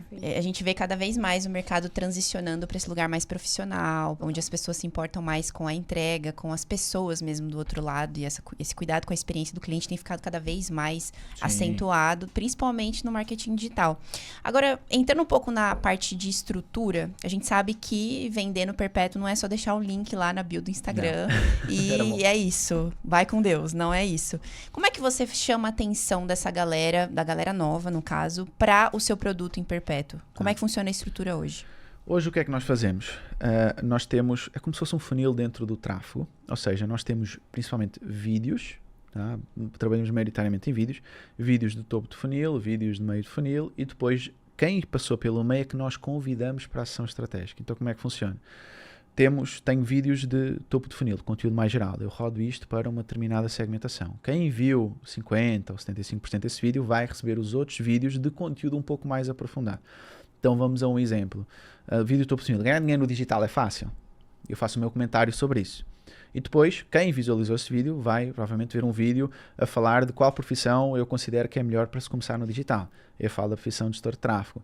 Depois eu falo, sei lá, de vantagens ou de histórias de alunos que foram muito bem como gestores de tráfego. E depois quem passou por esse funil recebe o anúncio para a ação estratégica. Olha, queres iniciar na profissão de gestor de tráfego? A minha equipa vai montar contigo um plano daquilo que tu precisas fazer para começar na profissão de gestor de tráfego.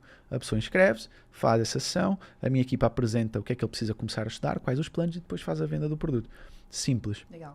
Não é algo muito complexo. Claro, nós temos outras fontes. Quais são essas outras fontes? O YouTube. A gente cria conteúdo no YouTube. Lá na descrição há um convite para um minicurso. As pessoas inscrevem-se no minicurso, que são 6 aulas que a gente tem. Nesse minicurso a gente também oferece a consultoria gratuita.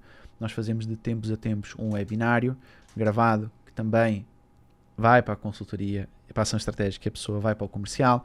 Então, são vários funis que no fim acabam, no nosso caso que nós testamos, acabam no comercial. Legal. A sessão estratégica, então, é quem passou pelo seu funil, cai numa conversa com alguém do seu time comercial. Exatamente. A partir daí da equipa comercial, essa pessoa é pré-qualificada pelas perguntas, então o formulário respondido demora uns 7, 8 minutos. Só que a taxa de conversão é uma taxa de conversão alta, porque a pessoa está muito comprometida. Justo. Então é uma lead cara, não é uma lead de um preço de lançamento, é uma lead mais cara, mas é uma lead que tem uma chance de converter muito mais.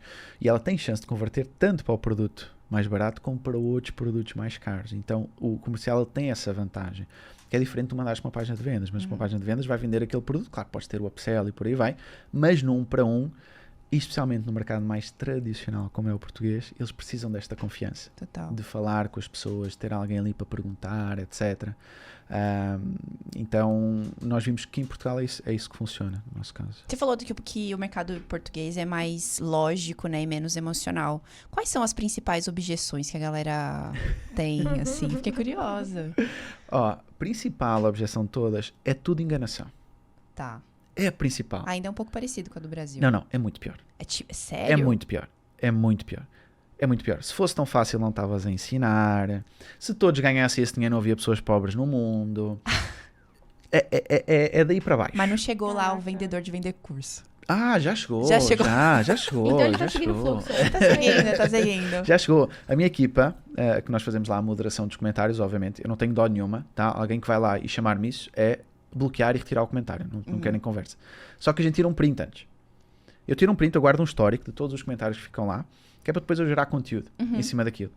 Então, há uma coisa no digital que é, tu quando começas, qualquer comentário de um hater te afeta. Eu lembro-me, quando eu comecei com os blogs, alguém mandava um e-mail a dizer que o meu texto tinha 2 ou 3 erros, eu ficava uma tarde inteira na cama a pensar na minha vida. Será que eu realmente devo fazer isto? Será que eu devo continuar? Então, no início, a gente lida muito mal com os haters.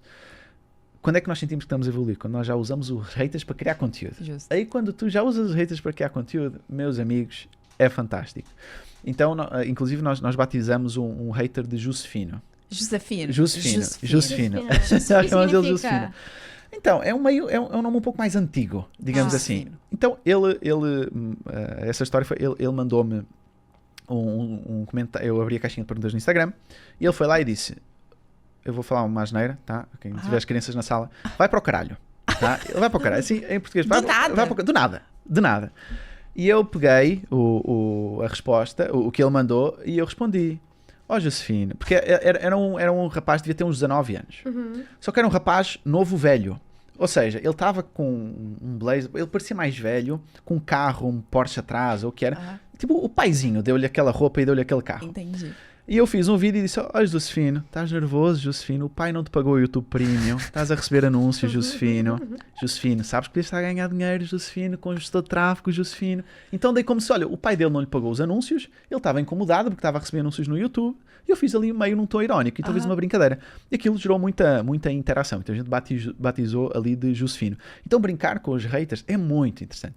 Uma outra objeção, é esquema de pirâmide. Gestor de tráfego é esquema de pirâmide. Na ideia deles é esquema de pirâmide.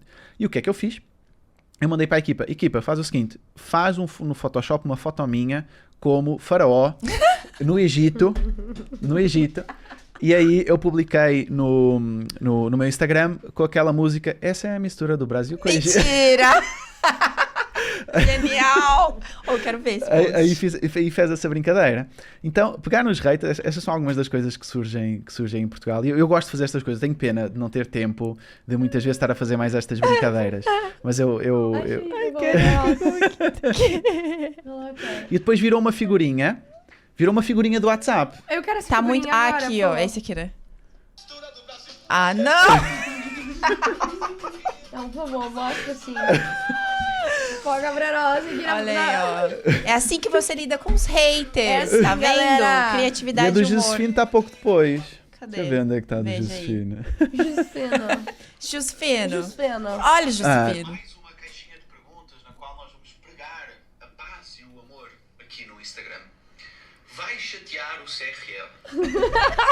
Josefino. Estás nervoso, Josefino? Pai não pagou o YouTube. Gente, muito bom isso aqui. Olha só, a gente vai soltar o Instagram dele no Por final pra favor, vocês vocês têm que ir lá acompanharem e ver todos isso. os conteúdos. Porque, meu, sensacional. Sim. É um jeito de lidar com o hater mesmo, É. que Sim. você cria conteúdo e ainda engaja a sua audiência. Ainda Isso. faz com que as pessoas abracem a sua Sim. resposta e engajem junto com você. É sensacional. E vai se criando nomes, vai se criando uma comunidade ali. Então, é bem engraçado. Eu tenho pena de não ter mais tempo para pensar nessas coisas, porque eu tenho várias ideias. Mesmo nos criativos, há muito aquela coisa de que para ganhar dinheiro na internet tens que dançar, fazer dancinhas, Sim. né? Com o TikTok vem muito isso. Então, o que é que eu fiz? Eu gravei um vídeo a dançar. Ah, não. Só que ridicularmente, né? Porque eu não sei dançar. Tá no Instagram? Tá. Ah, vou ter que ver Cara, o Instagram todos. tem ouro. Essa é a questão. O Instagram do Luciano tem ouro pra nós. Ficar olhando todos os conteúdos do Luciano e esquecer de gravar o podcast. É isso. sobre. Então eu fiz essas brincadeiras. Então, usar os conteúdos das pessoas, tanto positivos como às vezes comentários. Eu lembro que houve um criativo que eu gravei que disseram, olha, em Portugal, como paga-se muitos impostos em Portugal. Houve uma pessoa, um aluno comentou, olha, em Portugal parece ser crime querer ganhar dinheiro. E eu disse, eu guardei esta frase. Disse assim, isso é crime. Eu depois estava a ver o filme do Batman, com o Joker. E há uma cena do Batman com o Joker, que o Joker está na prisão, está tudo escuro, e chega o Batman por trás e bate assim na mesa com força e empurra a cabeça do Joker contra a mesa. E eu pensei, eu vou gravar um vídeo a simular que eu fui preso em Portugal, né, por tentar ganhar dinheiro. E aí eu vou com a escuridão como se fosse o Batman. Ali, eu gravei um criativo desses e foi muito bom. Então eu juntei duas cenas, um Sensacional. comentário que havia, um cenário no filme e gerou um criativo. Houve outro que eu me gravei num manicômio. Meu. Não. Sensacional! Não, eu quê? espero que a galera esteja atenta para as Sim. dicas. Às vezes às vezes a gente conversa aqui com a galera de criatividade, né? A galera especialista em conteúdo orgânico. E uma das as perguntas mais Sim. comuns que aparecem é como é que você tem tanta criatividade? Onde você acha repertório? Sim. Cara, você acha repertório da sua vida. Vai tipo vindo. assim, vai Não, vindo, você vai unindo, né? E ouvindo comentários das pessoas, estando atento, esta do louco veio porque as pessoas diziam, quando elas tentam começar a ser gestores de tráfego, que eles ouvem das pessoas próximas. Tu és maluco. Estás tão bem, estável no teu emprego, etc. És maluco de querer começar isso na internet. Eu disse assim, eu vou gravar um vídeo como um maluco. Então eu peguei um lençol em casa e eu amarrei-me como se fosse um maluco. Estava a dizer, eu estou louco. Eu comecei a ver anúncios, agora só quero aprender anúncios. Eu estou viciado no tráfego. E comecei a brincar com a situação. Então, às vezes, é pegar um comentário e girar para o humor, Sim. girar para a brincadeira. As coisas ficam muito mais leves também. Ficam Para leves. nós e para a pessoa que está a assistir. Eu vejo que até é uma forma de quebrar as objeções da galera, né? Porque Sim. se a pessoa que tem objeção tá vendo que o cara tá fazendo piada, ela começa a se questionar. Ela começa a questionar as Exatamente. próprias E objeções. é Fala, uma quebra de padrão incrível. Sim. É, porque a pessoa, um hater, o que é que ele quer? Ele quer atenção. Ele quer atenção. A vida dele é triste. A vida de um hater é uma vida triste. Obviamente ele está lá sozinho na casa dele, ele mora com a mãe, tem 40 anos, não tem filhos, está acima do peso, não sabe o que fazer, e ele vai lá encher o teu saco na tua live. Né? E tu levas aquilo a sério, às vezes é o que ele quer atenção. E se tu fazes piada com aquilo, ele perde os argumentos. O que é que ele vai fazer? Ele piada não sabe fazer. Né? Ele vai bater de frente, vai ser agressivo com uma piada, ele passa a ser ridículo. Exato. Então ele fica isolado. Não é? Exato. Então uma das estratégias que funciona muito. Tem um criativo que eu ainda quero fazer, que é, mas eu preciso estar em Portugal, que eu quero ir lá, tem muitos idosos nas ruas. Não é? Eu quero ser filmado, sentar-me ao pé dos idosos e dizer Já o imaginei seguinte. O que é que...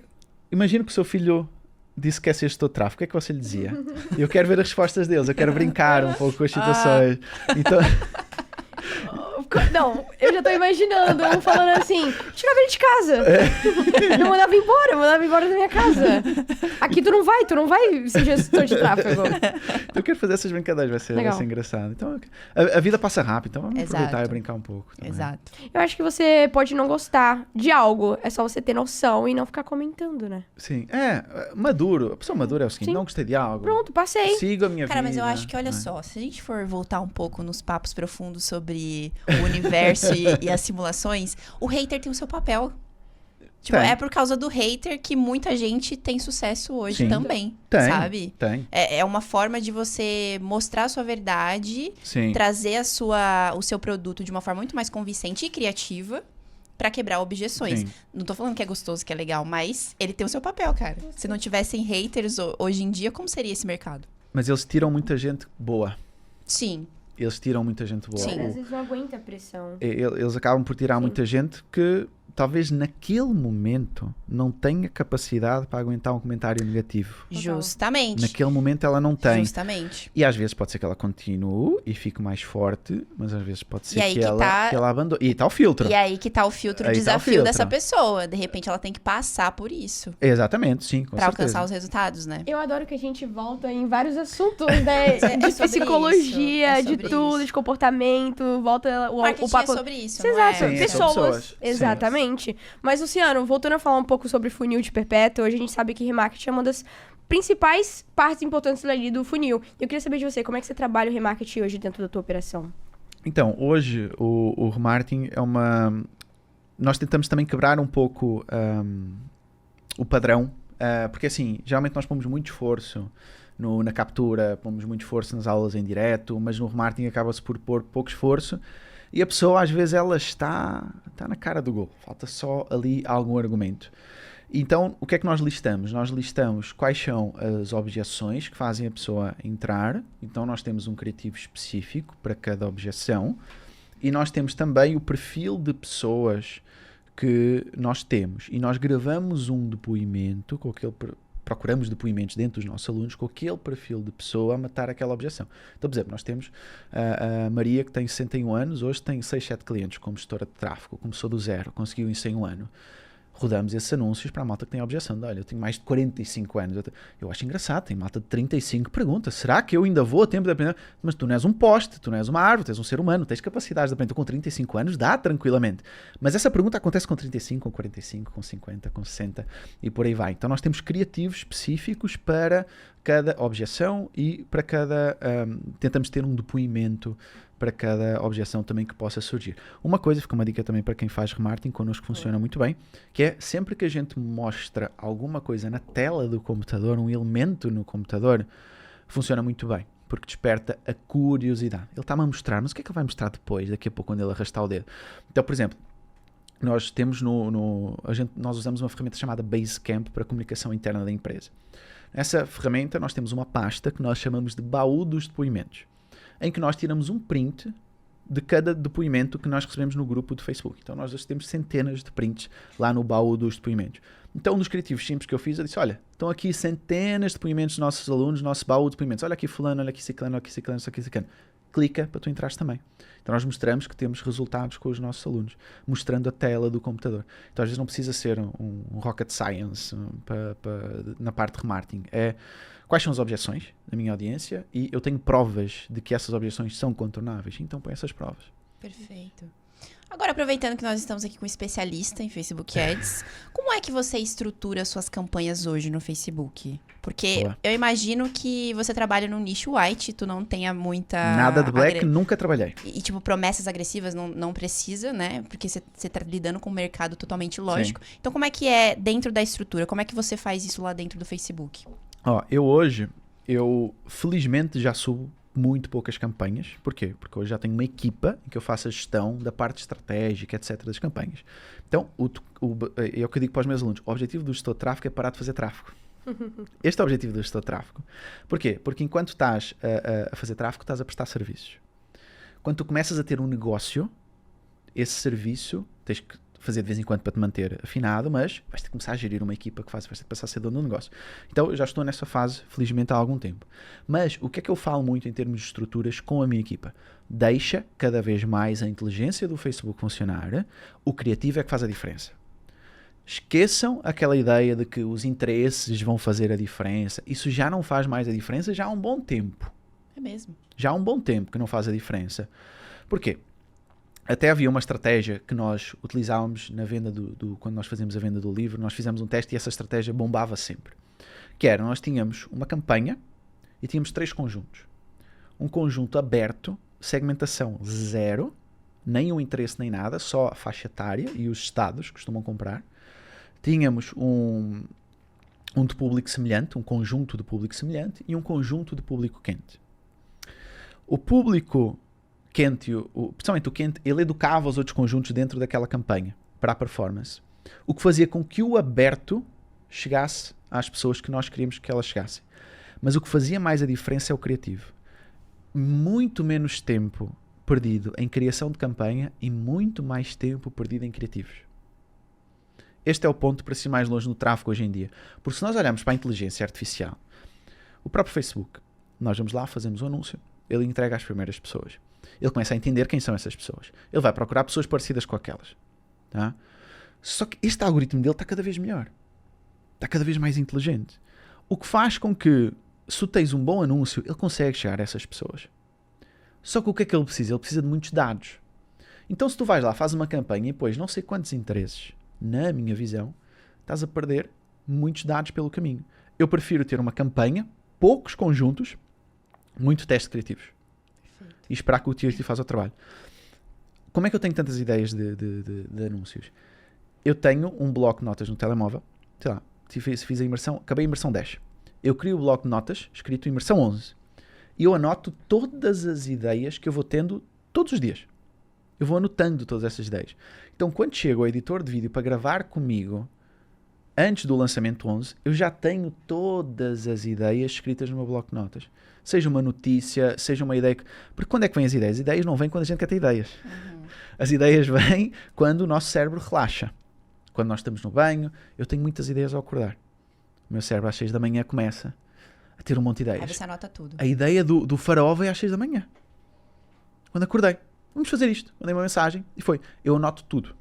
Eu anoto tudo. Não para usar naquele momento, mas para usar quando o editor de vídeo vier. Então, a recomendação que eu diria para quem vai tocar campanhas é muito mais tempo nos criativos e muito menos tempo nas campanhas. As campanhas são cada vez mais fáceis. Vai chegar a um ponto em que a gente não vai precisar de fazer praticamente nada. Perfeito. Será que é por isso que a lead tem ficado cada vez mais cara? Eu acho que é assim. A lead fica mais cara porque, primeiro, há uma coisa chamada inflação. Ou seja, as coisas não aumentam só no mundo real, as coisas aumentam no mundo digital. Justo. Então, se eu tive uma inflação, sei lá, em 4 anos de 20%, é normal que a minha lead custe mais de 20%. Então, este é o primeiro ponto que as pessoas têm que olhar. O segundo ponto é vai haver cada vez mais concorrência. Cada vez mais. Tá? Se bem que existiram alguns estudos, acho que no final do ano passado, que pela primeira vez o CPM do Facebook caiu. Tá? Ele vinha sempre a subir, o CPM do Facebook caiu. Então, há mais concorrência. E vai acontecer aquilo que é chamado a cegueira dos banners. Isso vai ser cada vez mais normal. Isso acontecia... Esta é a vantagem de ter começado com blogs. Que é o seguinte, em 95, quando os jornais vieram a começar a ter sites, os jornais pensaram o seguinte, está resolvido o nosso problema de publicidade. Nós vamos pôr banners nos sites. As pessoas vão clicar. Não precisamos mais do papel. O que é que acontece? No início, um CTR... a taxa de cliques num banner de um site, 4, 5%. Ou seja, a cada 100 pessoas que entravam num site de um jornal, 5 clicavam no banner. Depois foi caindo. Né? E aquilo foi chamado com o tempo de cegueira dos banners. Porque é que hoje nós entramos num site e aquilo é anúncios a torto e a direito? Porque se eles não puserem aquilo, ninguém clica. O que é que começa cada vez mais a acontecer nas redes sociais? O nosso olho vai sendo treinado ao longo dos anos para automaticamente ignorar um anúncio.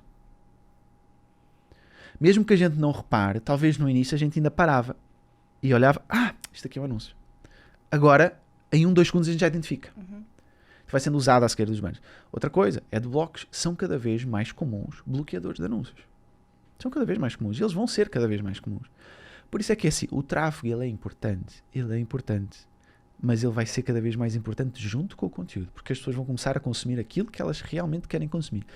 E as pessoas não se importam de receber anúncios. Elas importam de receber anúncios de coisas que elas não querem. É. Se eu estou a querer ganhar dinheiro, eu não me importo de receber anúncios para ganhar dinheiro, porque eu quero ver as várias formas de ganhar dinheiro. Então as pessoas incomodam. E o que é que incomoda? É aquela pessoa que é concursado, está lá, nunca vai mudar de vida, está a receber anúncios de ganhar dinheiro. Isso que incomoda para ele, porque ele não quer fazer isso. Realmente, eu estou a ser chato, né, para essa pessoa. Então os anúncios vão ficando mais caros por vários fatores. Eu não acho que seja a inteligência artificial ou a falta de criativos. Acho que é um pouco mais desses fatores aqui que nós falamos. Mas os gestores ainda recebo muito essas perguntas. Tenho um cliente, que segmentação tu achas que eu devo fazer? Podes pôr segmentação, vai ajudar, mas não é isso que vai fazer a diferença. Mas é mais fácil fazer segmentação do que testar criativos. Então por isso é que as pessoas geralmente perguntam qual a segmentação certa. Testar criativos dá um trabalhão. A segmentação é só ir lá e selecionar. Então por isso as pessoas tentam muitas vezes ir mais pela segmentação do que pelos criativos também, porque é mais fácil. Hoje, quantos criativos você testa? Ui. É assim, eu geralmente, como é que eu faço? Tá? Não consigo fazer isso em todos, mas faço 80% dos lançamentos. Eu tenho um lançamento. Eu chamo um editor 1 mês e meio antes. Eu já tenho as ideias. Tá? E eu tiro um dia para gravar, fico o dia inteiro a gravar uns 30 criativos. Tá? Eu gravo num dia os 30 criativos que eu tenho que gravar para aquele lançamento. Tá? De captura. Depois, se eu tiver que gravar de remarketing e tal, aí será outro dia.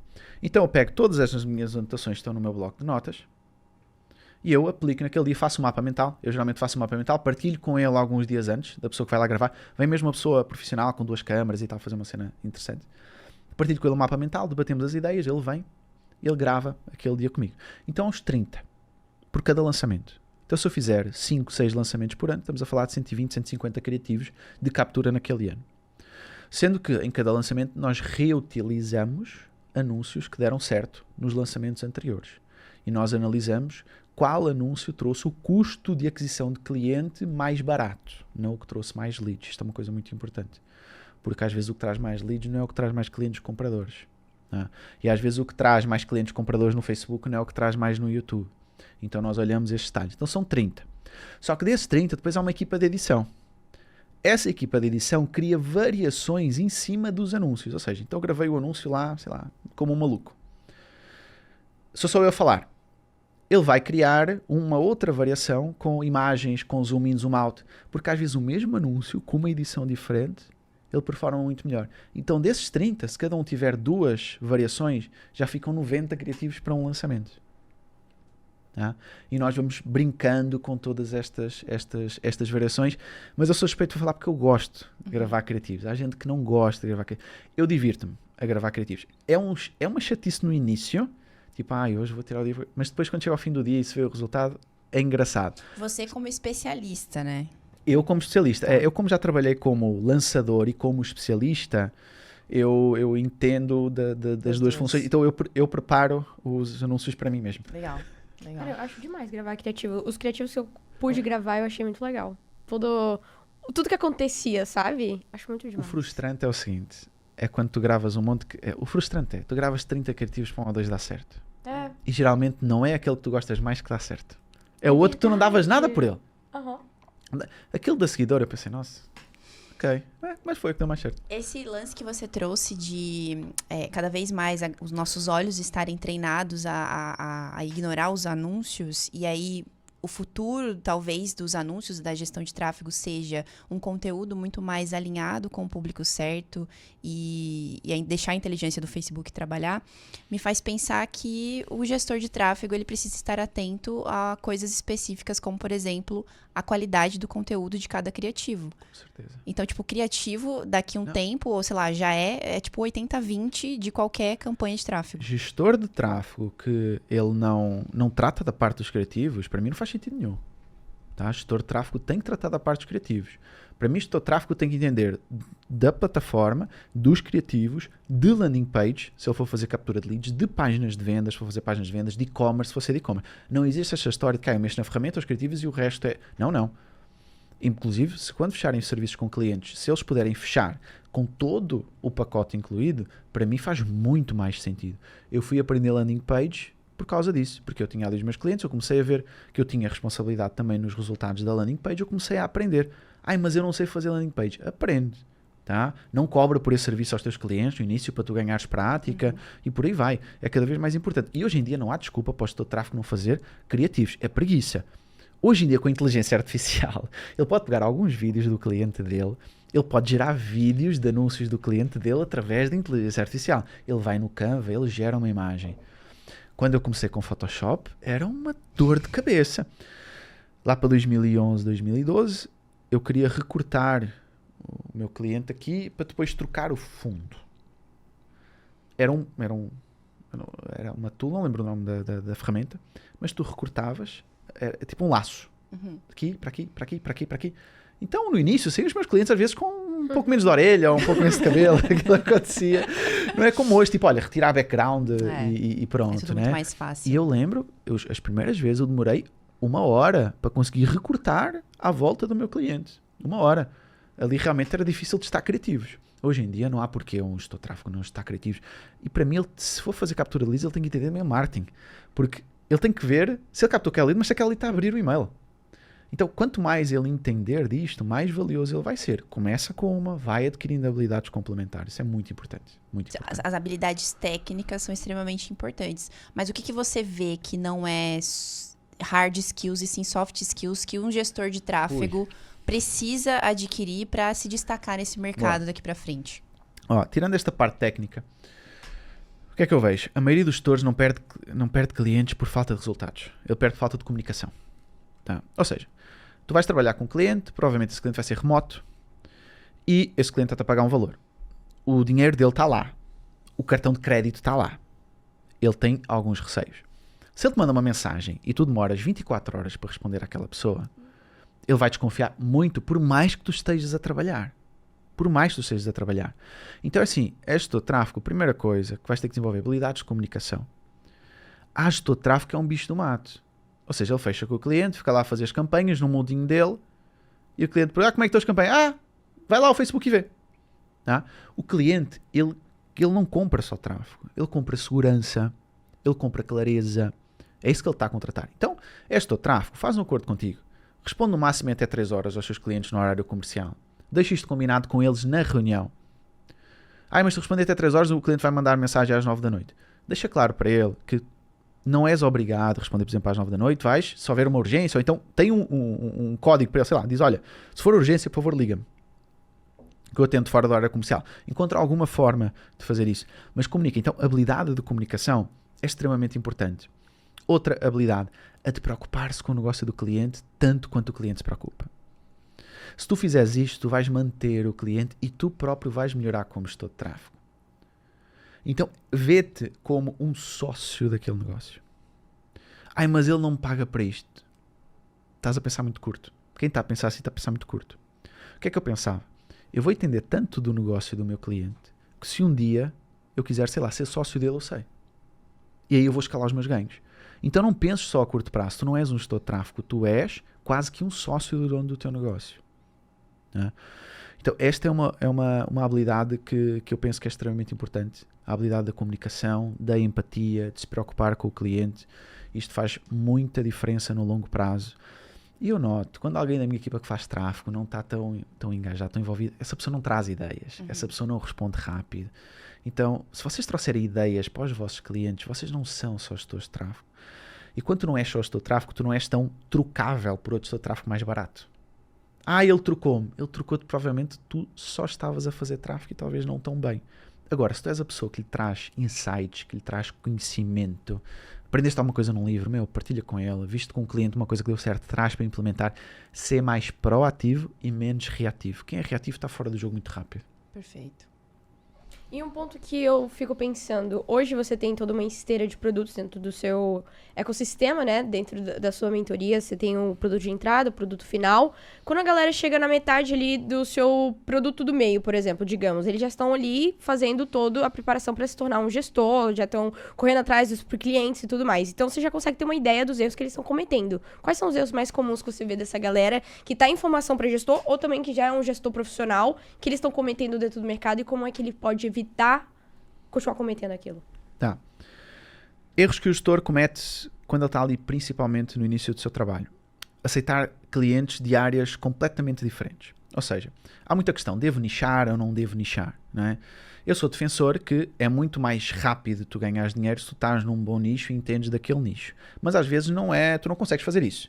Então, se vais ter clientes de várias áreas, pelo menos não tenhas de áreas completamente diferentes. Então, sei lá, se estás a atender um cliente de e-commerce, loja de roupa, sei lá, não vais vender um infoproduto de mentalidade. São áreas muito distintas. Então, estás ali no e-commerce, loja de roupa, pega um outro e-commerce de outra área, não foges muito ali da tua área, porque senão tu vais desfocar. Esta seria a primeira coisa. A segunda coisa é arruma um problema, depois arruma uma solução para isso. Ou seja, há pessoas que dizem assim, não, eu vou estudar o Google Ads para depois ter clientes de Google Ads. Não, faz o contrário. Fecha cliente de Google Ads antes de tu saberes Google Ads. Olha, Luciano, eu acho isso pouco profissional. Não é. Fecha, começa com ele daqui a uma semana, é o tempo de tu estudares. Porque às vezes tu ficas a estudar tanto tempo e depois acabas por, às vezes, nem nunca ter clientes dessa área. E outra coisa, a forma como tu aprendes, tendo que prestar já na prática, é completamente diferente daquela forma passiva. Porque tu vais aprender já a pensar em como é que podes aplicar aquilo no teu cliente. Quando tu estás ali passivo, tu não estás a imaginar a situação na prática. Então tu vais aprender muito mais. Esse é um erro que eu também vejo comum. Eles estudam para depois ter. Não. Primeiro tem o problema, depois tu estudas. Outro erro que eu vejo muito comum que as pessoas costumam fazer é falta de paciência na prospecção. O que é que significa isto? Quando tu vais começar a prospectar, falamos aqui há pouco da questão dos familiares e pessoas próximas, só que esse círculo tem os seus limites. Quando tu queres escalar, tu vais ter que começar a fazer prospecção fria, vais mandar mensagens às empresas.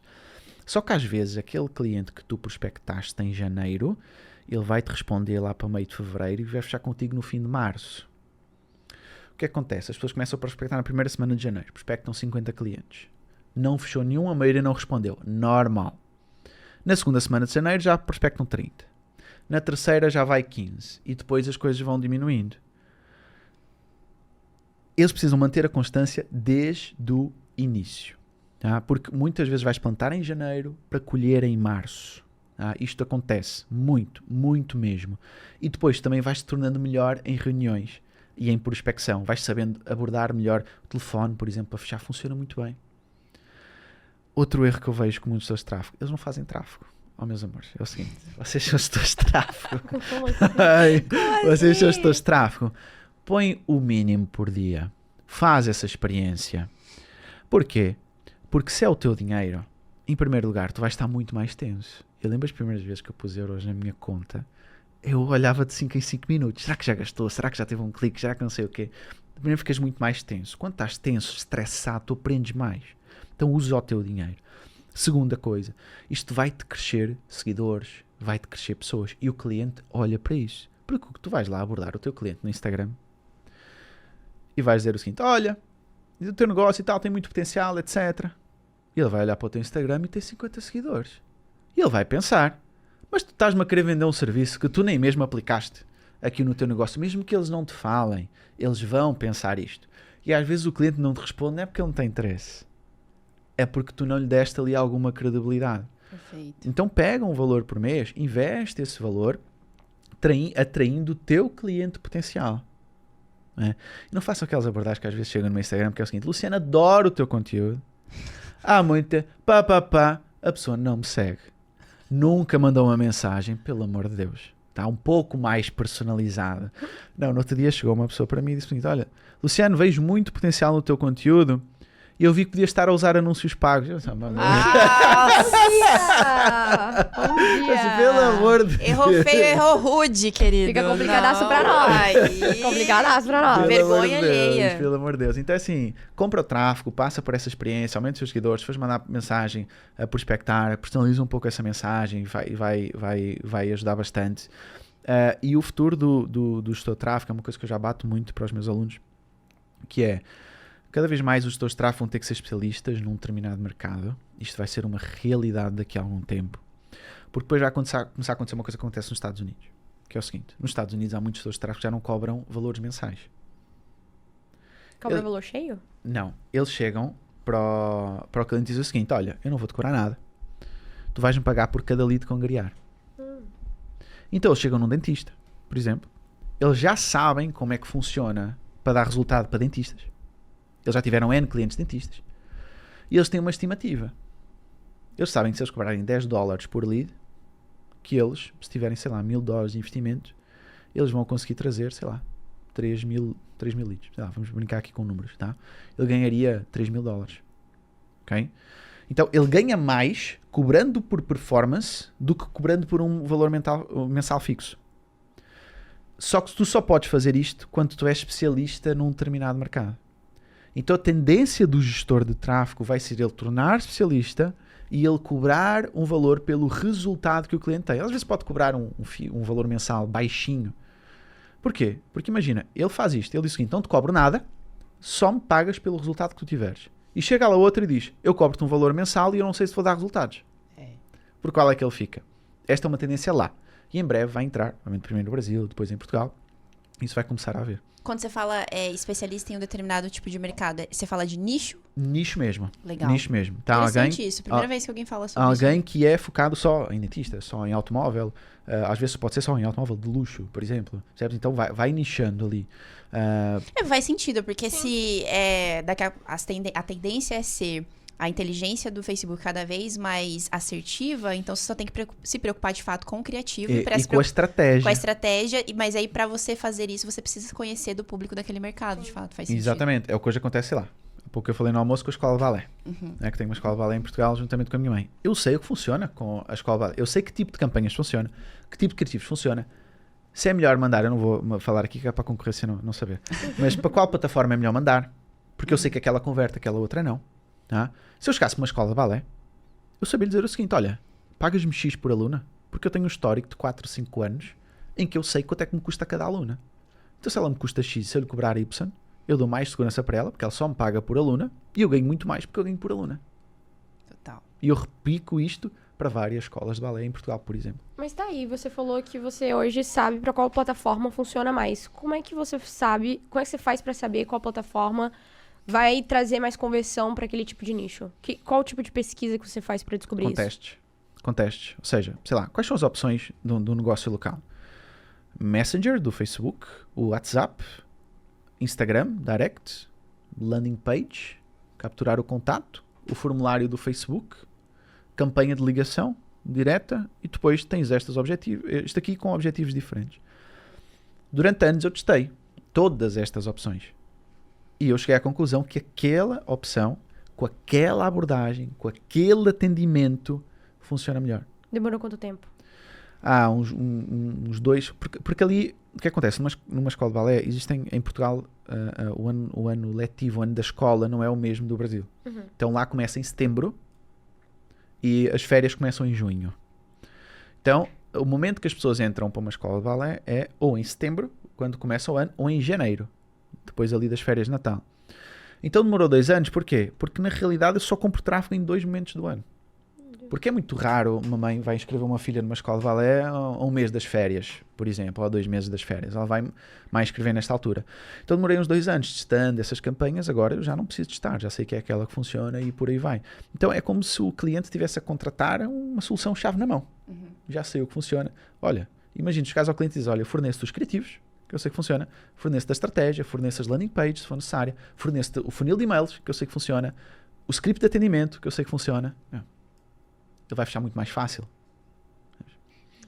Sensacional, sensacional. Olha só, nossas perguntas acabaram, mas a gente tem perguntas na caixinha pra te fazer. Manda várias. Vou começar aqui, tá, Brunete? Vai lá. @NathanSós. Como montar um funil bom para tráfego direto para WhatsApp, para afiliado? Ele colocou entre aspas. Isso foge um pouco do meu conhecimento, tá? Sendo bem sincero, eu não gosto de dar respostas diárias que eu não domino, porque afiliado eu só ganhei dinheiro com blog, nunca ganhei dinheiro comprando tráfego, tá? Mas o que é que eu faria? Vamos pensar, se o Luciano hoje tivesse que vender no WhatsApp como afiliado, e lembrando que isto aqui é um teste, não aprovei isso. Em primeiro lugar, eu teria a certeza se o WhatsApp é a melhor forma.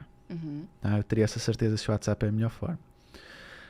Porque, por exemplo, em Portugal, o Messenger do Facebook funciona muito bem. Então, por exemplo, sei lá, se aquele produto é de afiliado e o público, sei lá, às vezes é mais de 50 anos, será que não faz sentido eu equacionar um Messenger, por exemplo, da vida do que eu usar o WhatsApp? Pode ser uma possibilidade. Mas partindo que o WhatsApp é a melhor opção, a primeira coisa a se fazer é entender qual objetivo de campanha funciona melhor naquele caso. Porquê? Porque eu posso ter o objetivo de tráfego, mandar para o WhatsApp, posso ter o objetivo de vendas, talvez mandar para o WhatsApp também. Tá? Então, testaria vários objetivos de tráfego, em todos eles mandando vários objetivos de campanha, todos eles mandando para o WhatsApp, para ver qual objetivo funciona melhor no meu caso. Feito este teste, eu faria muitos testes criativos, em que ao mesmo tempo eu faria o mesmo teste de conversa via WhatsApp. Ou seja, se eu abordo a pessoa de uma forma, como é que em média elas respondem? Se eu abordo de outra, como é que em média elas me respondem? Então fazer testes como se fosse de funis de mensagens em que eu me comunico com essa pessoa. Porque às vezes um oi, tudo bem, funciona melhor do que ali uma conversação longa. Só que para fazer isto é preciso um pouco de paciência. Porquê? Porque se eu vou testar vários objetivos, vários criativos e várias abordagens, para eu chegar a uma conclusão, eu preciso de volume de dados. E esta é uma coisa que quem está a começar no tráfego muitas vezes erra. Que é, para eu chegar a alguma conclusão estatística, o que é uma conclusão estatística? É eu saber dizer que aquela resposta funciona melhor que aquela. Eu preciso de um determinado número de dados, um volume de dados. Então se eu tiveste 2 mensagens de um jeito e 2 mensagens de outro, não dá para chegar a conclusão nenhuma. Então eu preciso de algumas dezenas de dados. O que é que eu vejo muitos gestores de tráfego a fazer? Porque paraste aquela campanha? Então, porque as 2 leads e uma converteu.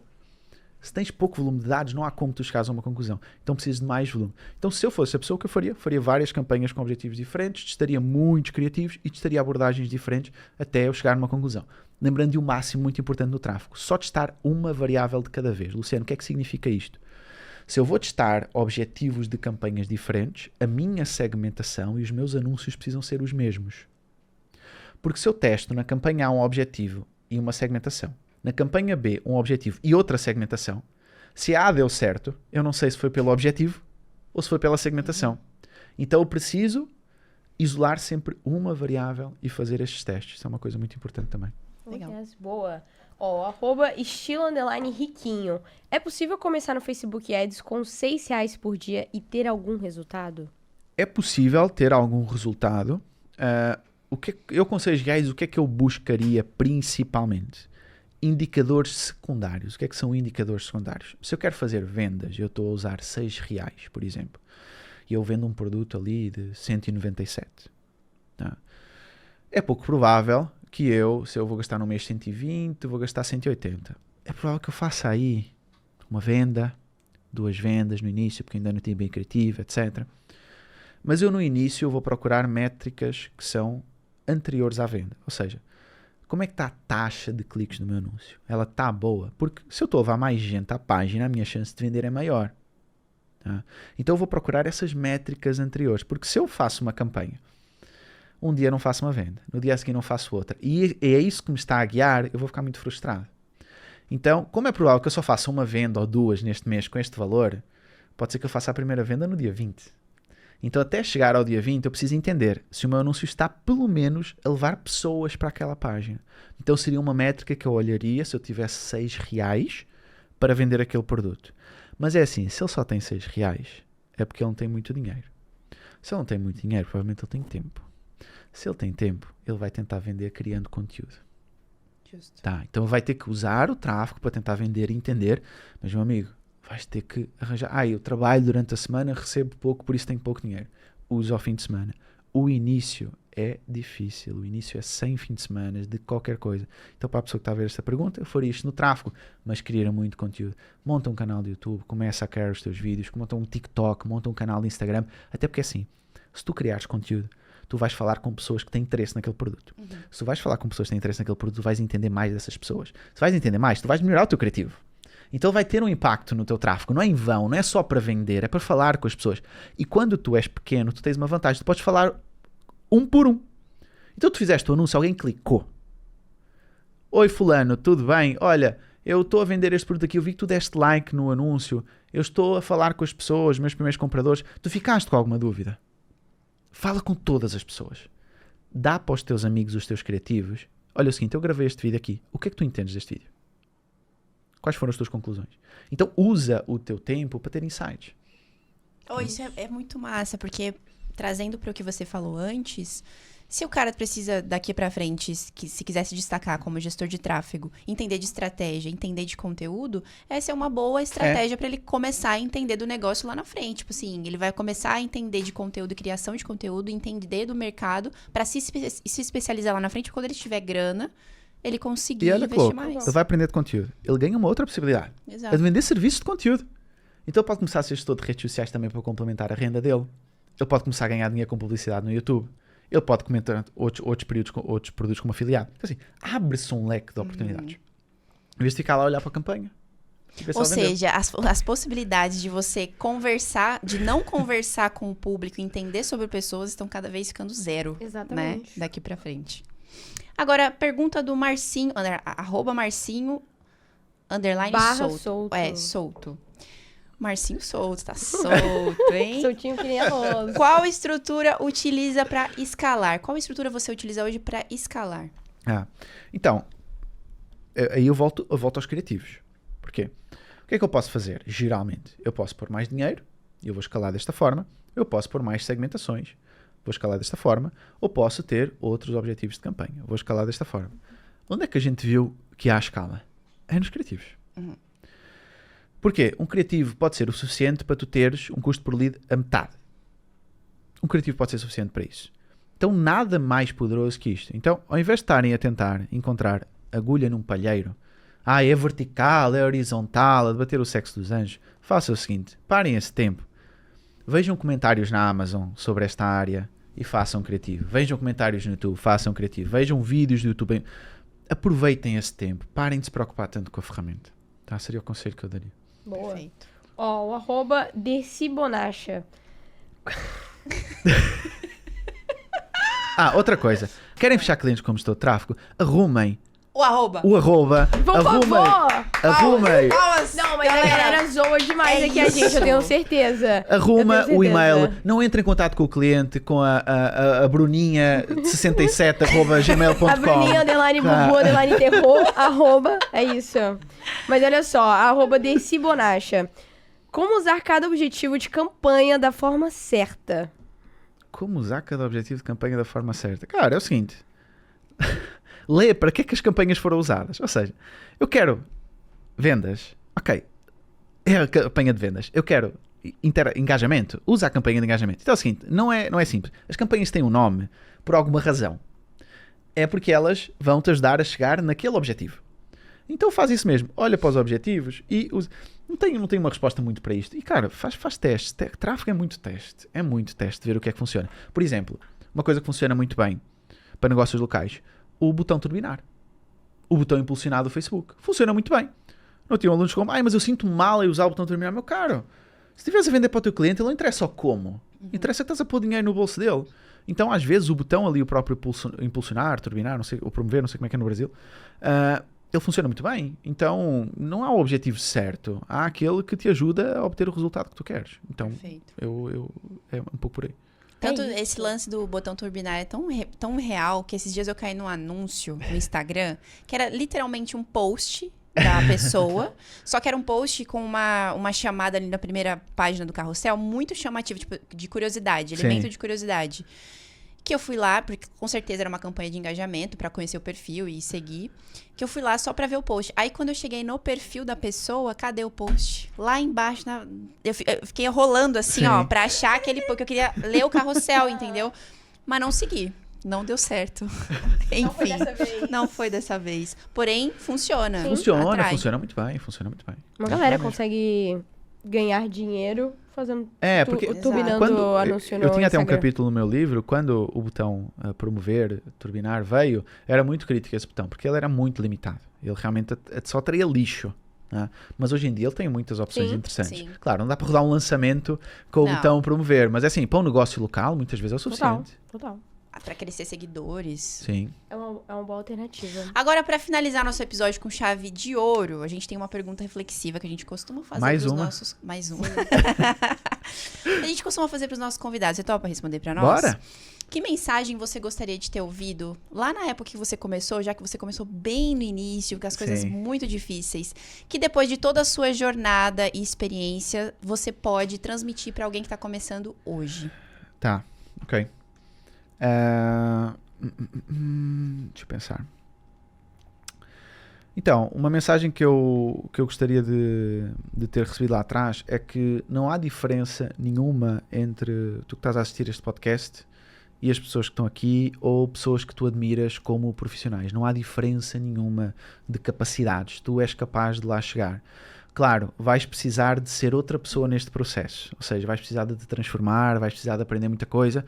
Mas, na realidade, não existe muita diferença entre tu e um empresário de sucesso. Talvez exista se quiseres ser um Heinz também, talvez tu precises nascer com um cérebro um pouco diferente. Mas se tu quiseres ser um empreendedor de sucesso, não há muita diferença entre tu que estás a assistir este podcast e essa pessoa que é um empreendedor de sucesso. O que essa pessoa fez foi, ela teve paciência, ela estudou o tempo inteiro, ela pôs a mão na massa, ela arriscou, ela foi mais forte, ela provavelmente aplicou algumas noites de sono, alguns fins de semana, mas dá para chegar lá. Dá para chegar lá. Então eu quero que o que eu gostaria de ter recebido lá atrás é que não há diferença entre o Luciano que começou a dar aulas de ténis e o Luciano que trabalha hoje no digital. Não há diferença nenhuma. E que dá para chegar lá. E eu tenho uma frase que eu li num livro, que eu penso nela até hoje, que ela diz o seguinte: se podes fazer em 6 anos, por que não fazer em 6 meses? Então, se tu queres crescer no digital e achas que vais demorar alguns anos, pensa o seguinte: como é que tu podes alcançar exatamente os mesmos resultados? Em 6 meses. Às vezes tu vais procurar atalhos que às vezes tu não pensarias neles. E somente tu és uma pessoa trabalhadora. O que acontece? Às vezes o malandro vai mais rápido. Porque o malandro, ele pensa sempre, qual a forma mais fácil de eu chegar onde eu quero chegar? E o trabalhador, muitas vezes não pensa nisso. A pessoa que é trabalhadora, ela pensa, eu vou trabalhar e isto vai dar certo. Só que às vezes é necessário que o trabalhador seja um pouco malandro e o malandro um pouco mais trabalhador. Perfeito. Então seria a mensagem que eu deixaria aqui para quem está neste podcast. É isso! É isso, mas Gostou? Carol, eu gostei pra caramba. E você? Eu adorei. Você gostou do bate-papo? Adorei. Por mim, eu sempre fico mais por 2 horas eu também, aqui. cara, eu também. também. Gravar a Foi versão 2.0 Horas, já. Exato. Boa! Vocês querem a versão 2.0 do Deixa podcast aqui com o Luciano? like e escreve aqui no comentário. É, hein? mas escreve com o sotaque de português de Portugal. Como é que escreve Sei com lá. sotaque? Ah, ele vai botar sim. Aí bota entre aspas, sotaque de português. De repente dá pra escrever do jeito que se pronuncia. Ah, justo. Aí, ó, sim. pra gente entender. Só que não terminamos, né, Não Bruninha? terminamos, Carol. Bate aqui no botão. Não, um botão isso aqui. Ah, tá, é um botão. Então, Ok. chegando. Presentinhos. É todo dia uma Special novidade. delivery for you. É isso aí, ó. Nossa, Olha vocês lá, querem hein? acabar com a minha dieta, hein? Sim. Sim. Exatamente. Muito obrigado. Oh, já tenho a minha caneca. Isto aqui, para quem é leonino como eu, é fantástico. Exato. Eu vou beber. Vai se... Eu tenho uma caneca também lá, a minha que uma vez me deram, e cada vez que vai uma pessoa em casa eu digo, olha, está aqui a tua caneca favorita. E eu dou a minha própria caneca. Justo. Vai se... Não tem como falar isso. Ah, como assim? Eu ia falar, vai se beber, mas ia ficar legal, entendeu? Ok. O texto agora. É, não, depois da... Não, é melhor sim. não, os gestos hoje, as expressões não estão muito... Não tá legal, não tá legal. Galera, eu sei que vocês querem saber do Offcast, mas o Offcast tem que ficar no off. Olha só, Lu, é mais pra agradecer mesmo a sua presença. Obrigado, Obrigada meninas. pelos conhecimentos compartilhados aqui. Eu tenho certeza que vai ajudar muita gente. Aproveita e deixa suas redes sociais, porque eu tenho certeza que essa galera vai querer te acompanhar e assistir todos os vídeos criativos que você comentou aqui nesse podcast. Boa. Ó, Luciano La Roça, não tem muito por onde errar, acho que só há uma pessoa que também se chama Luciano La Roça, está lá no LinkedIn, mas acho que ele não está nem na primeira página do Google, então está tranquilo, podem lá procurar por Luciano La Roça. Eu faço um convite a quem está a assistir, vá ao meu canal do YouTube e troque lá para os vídeos mais antigos. Legal. Veja o primeiro vídeo que eu gravei no meu canal. Eu faço bullying comigo mesmo nos próprios vídeos, então eu tenho lá uma camisa de fazendeiro aberta, enfim, com os pelos à mostra, está horrível, mas é para vocês verem que para começar não interessa muito bem o como, só começa. Então é um exercício que eu gosto de fazer. Vão num canal do YouTube de alguém que está há muito tempo, vejam os vídeos antigos e como era ridículo, e está tudo bem, daqui a pouco vocês vão fazer piada com você mesmo. Perfeito. E não há nada mais feliz do que tu conseguires fazer piada contigo mesmo Sim. e saís bem. Muitas Exatamente. figurinhas nossas, acho Oh, incrível. é verdade. O que mais a gente faz aqui é piada com a gente mesmo. Olha só, vai aparecer aí na tela o @ do Luciano. E o que as pessoas precisam fazer depois de um podcast incrível e completo como esse aqui, Bruninha? Que o Lovers, vocês já sabem, né? Ficaram aqui até o final, que eu tenho certeza que vocês ficaram. Já deixa aquele super like. Comenta aqui os insights incríveis e valiosos que você pegou com o Luciano. Comentou? Então agora se inscreve no nosso canal e ativa o sininho pra você não ficar de fora de nenhum novo episódio que sair aqui do KiCast, hein? É aquele ponto bem importante que você já sabe. Carol, aonde a gente se vê? No próximo KiwiCast é um compromisso e eu espero te ver lá. Tchau, tchau!